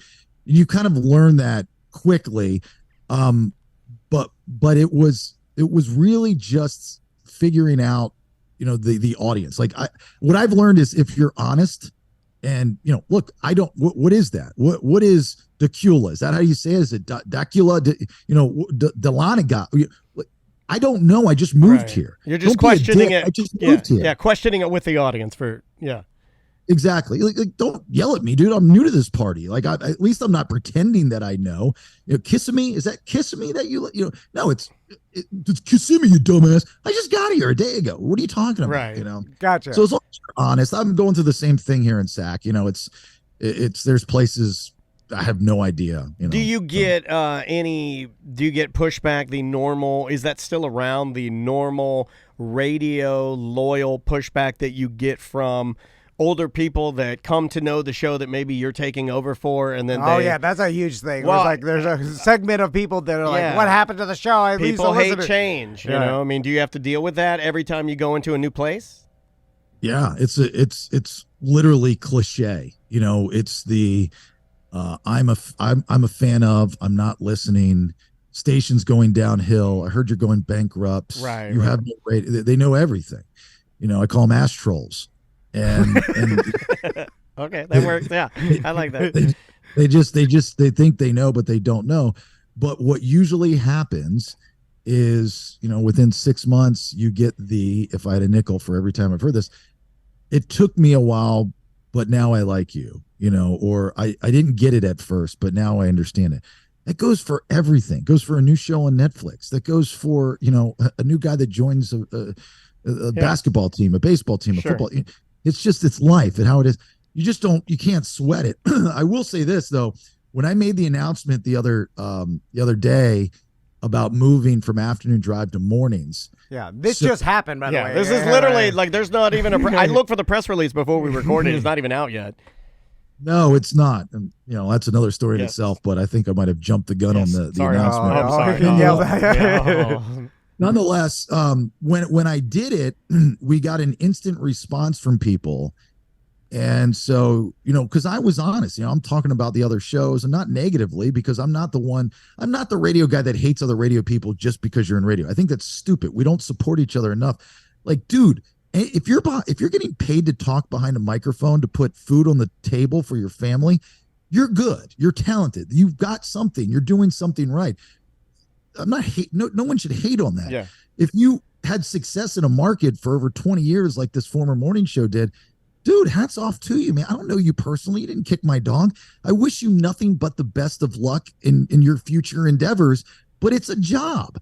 I'm just the next up. I'm just better than you. I'm better. Technically, someone thought you were better than the, what I'm saying? And I think that's the hard thing. Let me speak to the former morning show for you, if I may. You got caught sleeping, and Jason saw it, and he came like a scorpion, and he's better, and he'll suck you dry, and you're done, So pack it in. You're done. You know what, Jason? It's weird because in sports, everybody understands this concept of like the person is good. They had a good career. He's the QB. He's the QB. And then they get replaced by a younger person or the new person or whatever. And no, sports is a little bit different. There's subjectivity with art and entertainment, but it happens in all other facets of life. But for whatever reason, I think it's because I miss Mark Duper. Nobody says that. No matter what, every show has some sort of audience, and then whoever's left is going to be mad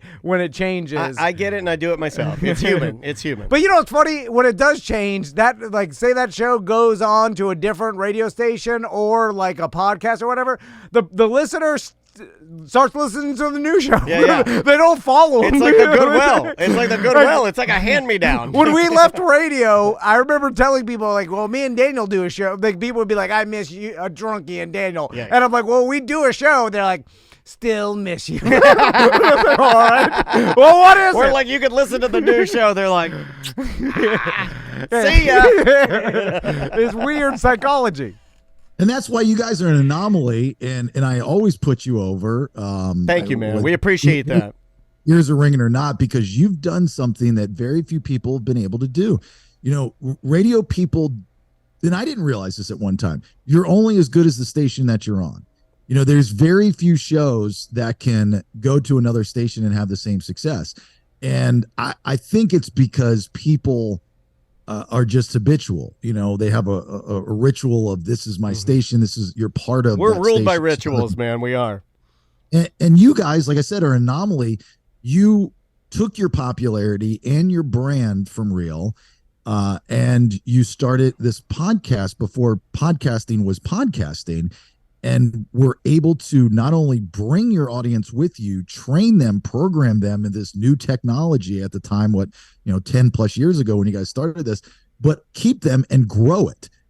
That's a big deal. Like, I hope you guys realize not that. Good enough. It's not good enough. Have you seen how much Rogan made? The whole time you were talking, all I thought of was your Atlanta house. I was just like, I was just thinking of Jason's Atlanta house. I'm like, look at that goddamn house he has. Wait, do you see when I put my house? I can't wait to see your Sacramento house. I gotta see the Sacramento house. I mean, me and Daniel's house don't equal one Atlanta house. Exactly.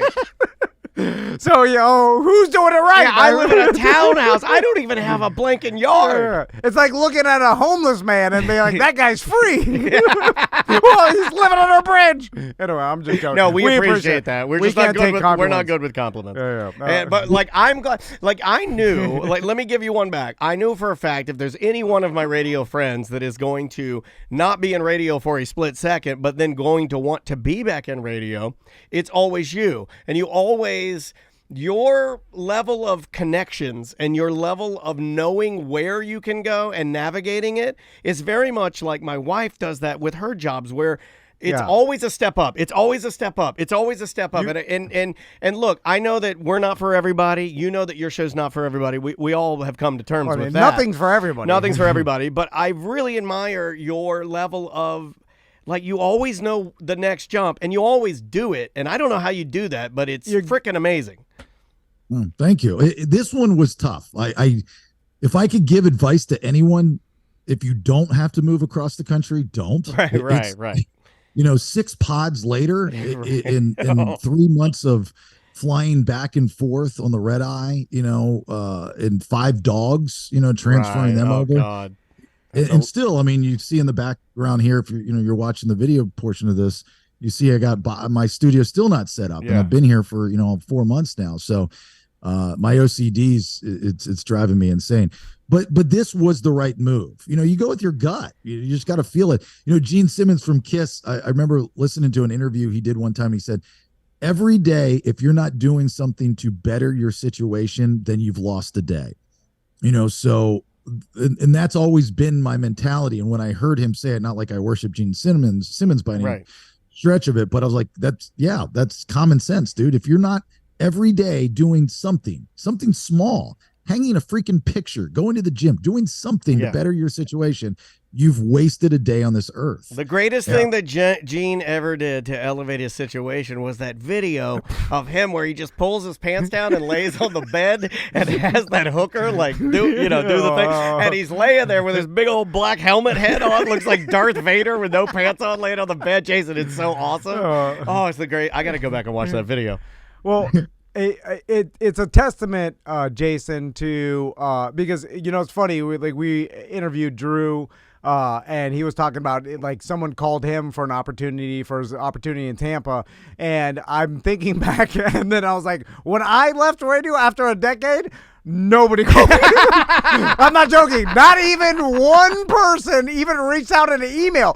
Screw a call. Even an email. Like, hey, do you want to? No, nobody. And me and neither. That shows that I didn't network. I networked horribly. I didn't even talk. Not that I wanted and it. The other punchline to that is I had a great network. My network is very much like Jason's, but I was so angry that everybody knew, don't email him. Way too angry. I called you and offered you a job. No, you did. You did. But I mean, like, nobody from, like, friends, sure, in radio, but I mean, nobody that I didn't know. It wasn't like anybody was cold calling me because they're like, I'm too angry. That guy, good Lord, he's got some resentment. But don't get it twisted. My phone was not blowing up, and I have representation too. So, like, they're good. You got good. You got a good guy. You got one of the best guys, don't you? Well, no, it's a lady. It's a lady. Wasn't it a Buckwald deal or no? No. My representation name's Heather Cohen out of New York, but she's great. Don't get me wrong, but when I was doing the podcasting thing, I kind of just ignored her. Like I said, I'm really happy doing this, and there weren't a bunch of opportunities. There weren't opportunities out there. See, here's the thing that sucks for people like us. We can work and come from a real radio place, which is, in my opinion, one of the best radio stations in the country. and have that talent to be able to do a talk show for 4 or 5 hours like the Monsters do. And very few people can do that. Like when I got to this market, they didn't do live reads. Like every day, give a client a new live read. And when I brought it up, they looked at me like I was crazy. Yeah. Like I was like you want to work? What? You can talk for 60 seconds and make it what? So there's not many opportunities, believe it or not, out there for people like us. There's only a handful of radio stations that I can work at because everybody wants to do this kind of cliche, what? 10 songs, you get your bits in, let's make them under a minute and a half and they'll be good. That's not radio to me. Yeah. And so I don't want to do that. That's Spotify, so really. I mean, I'm not interested. I sat down with a guy, who's, high up at one of the big companies. And he was like, well, this is what we're thinking. And I said, with all due respect, I'm going to be miserable. I go, to me, that's not radio. Radio is connecting with your audience. And if I want to stop talking during that segment, I'll stop talking. If I don't, I'm not going to. If it's good, you're hiring me because I know what I'm doing. Yeah. I don't need somebody that wants to live vicariously through me because they couldn't do it when they tried it. You just got to trust the talent. We know what we're doing. That's why you're hiring us. That's what I tell Tom. I'm like, trust me, I know where I'm going. I don't trust you. Yeah. You don't know where you're going. That's the problem with our company. There's no trust. Absolutely zero trust. Jason, thank you so much for the time today, man. If people want to check out your new show, and now the new morning version of your show, where would our guys find you if they want to hear you in Sacramento? So you can go to thebaileyshow.com and it'll redirect you to the station website. There is a podcast of the show. That was part of the deal coming here, is that I had to put my old podcast on the shelf, at least that feed. Sure. And now this podcast of this radio show is going to be on a new feed, which is everywhere, like where you get your podcast and Apple and all that good stuff. There you go. But thebaileyshow.com will direct you to all that. And of course, all the social media for it. When we get everything established here, because I believe in podcasting and I believe in that part of this industry, I'm going to add to the feed outside of the radio show. Because, podcasters often go, well, you're cheating. You're doing a radio show and you're podcasting. That's not really a podcast. Whatever. But I'm going to add to it. I've got other ideas that I'm going to add to the feed to grow that feed for that brand of the Bailey Show, the BS. There you go. That's awesome, man. Hey, listen, when people ask me what a podcast is, I can't even answer. We don't know. I just tell them it's a radio show. Radio show you click on? I don't know. Yeah. But Jason, thanks so much for taking the time to talk to us. We appreciate you, it, man. And hey, give everybody there, give your new team some love from us, man, and check in with us from time to time, okay?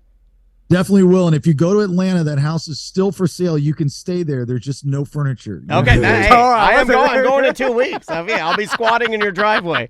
Yeah.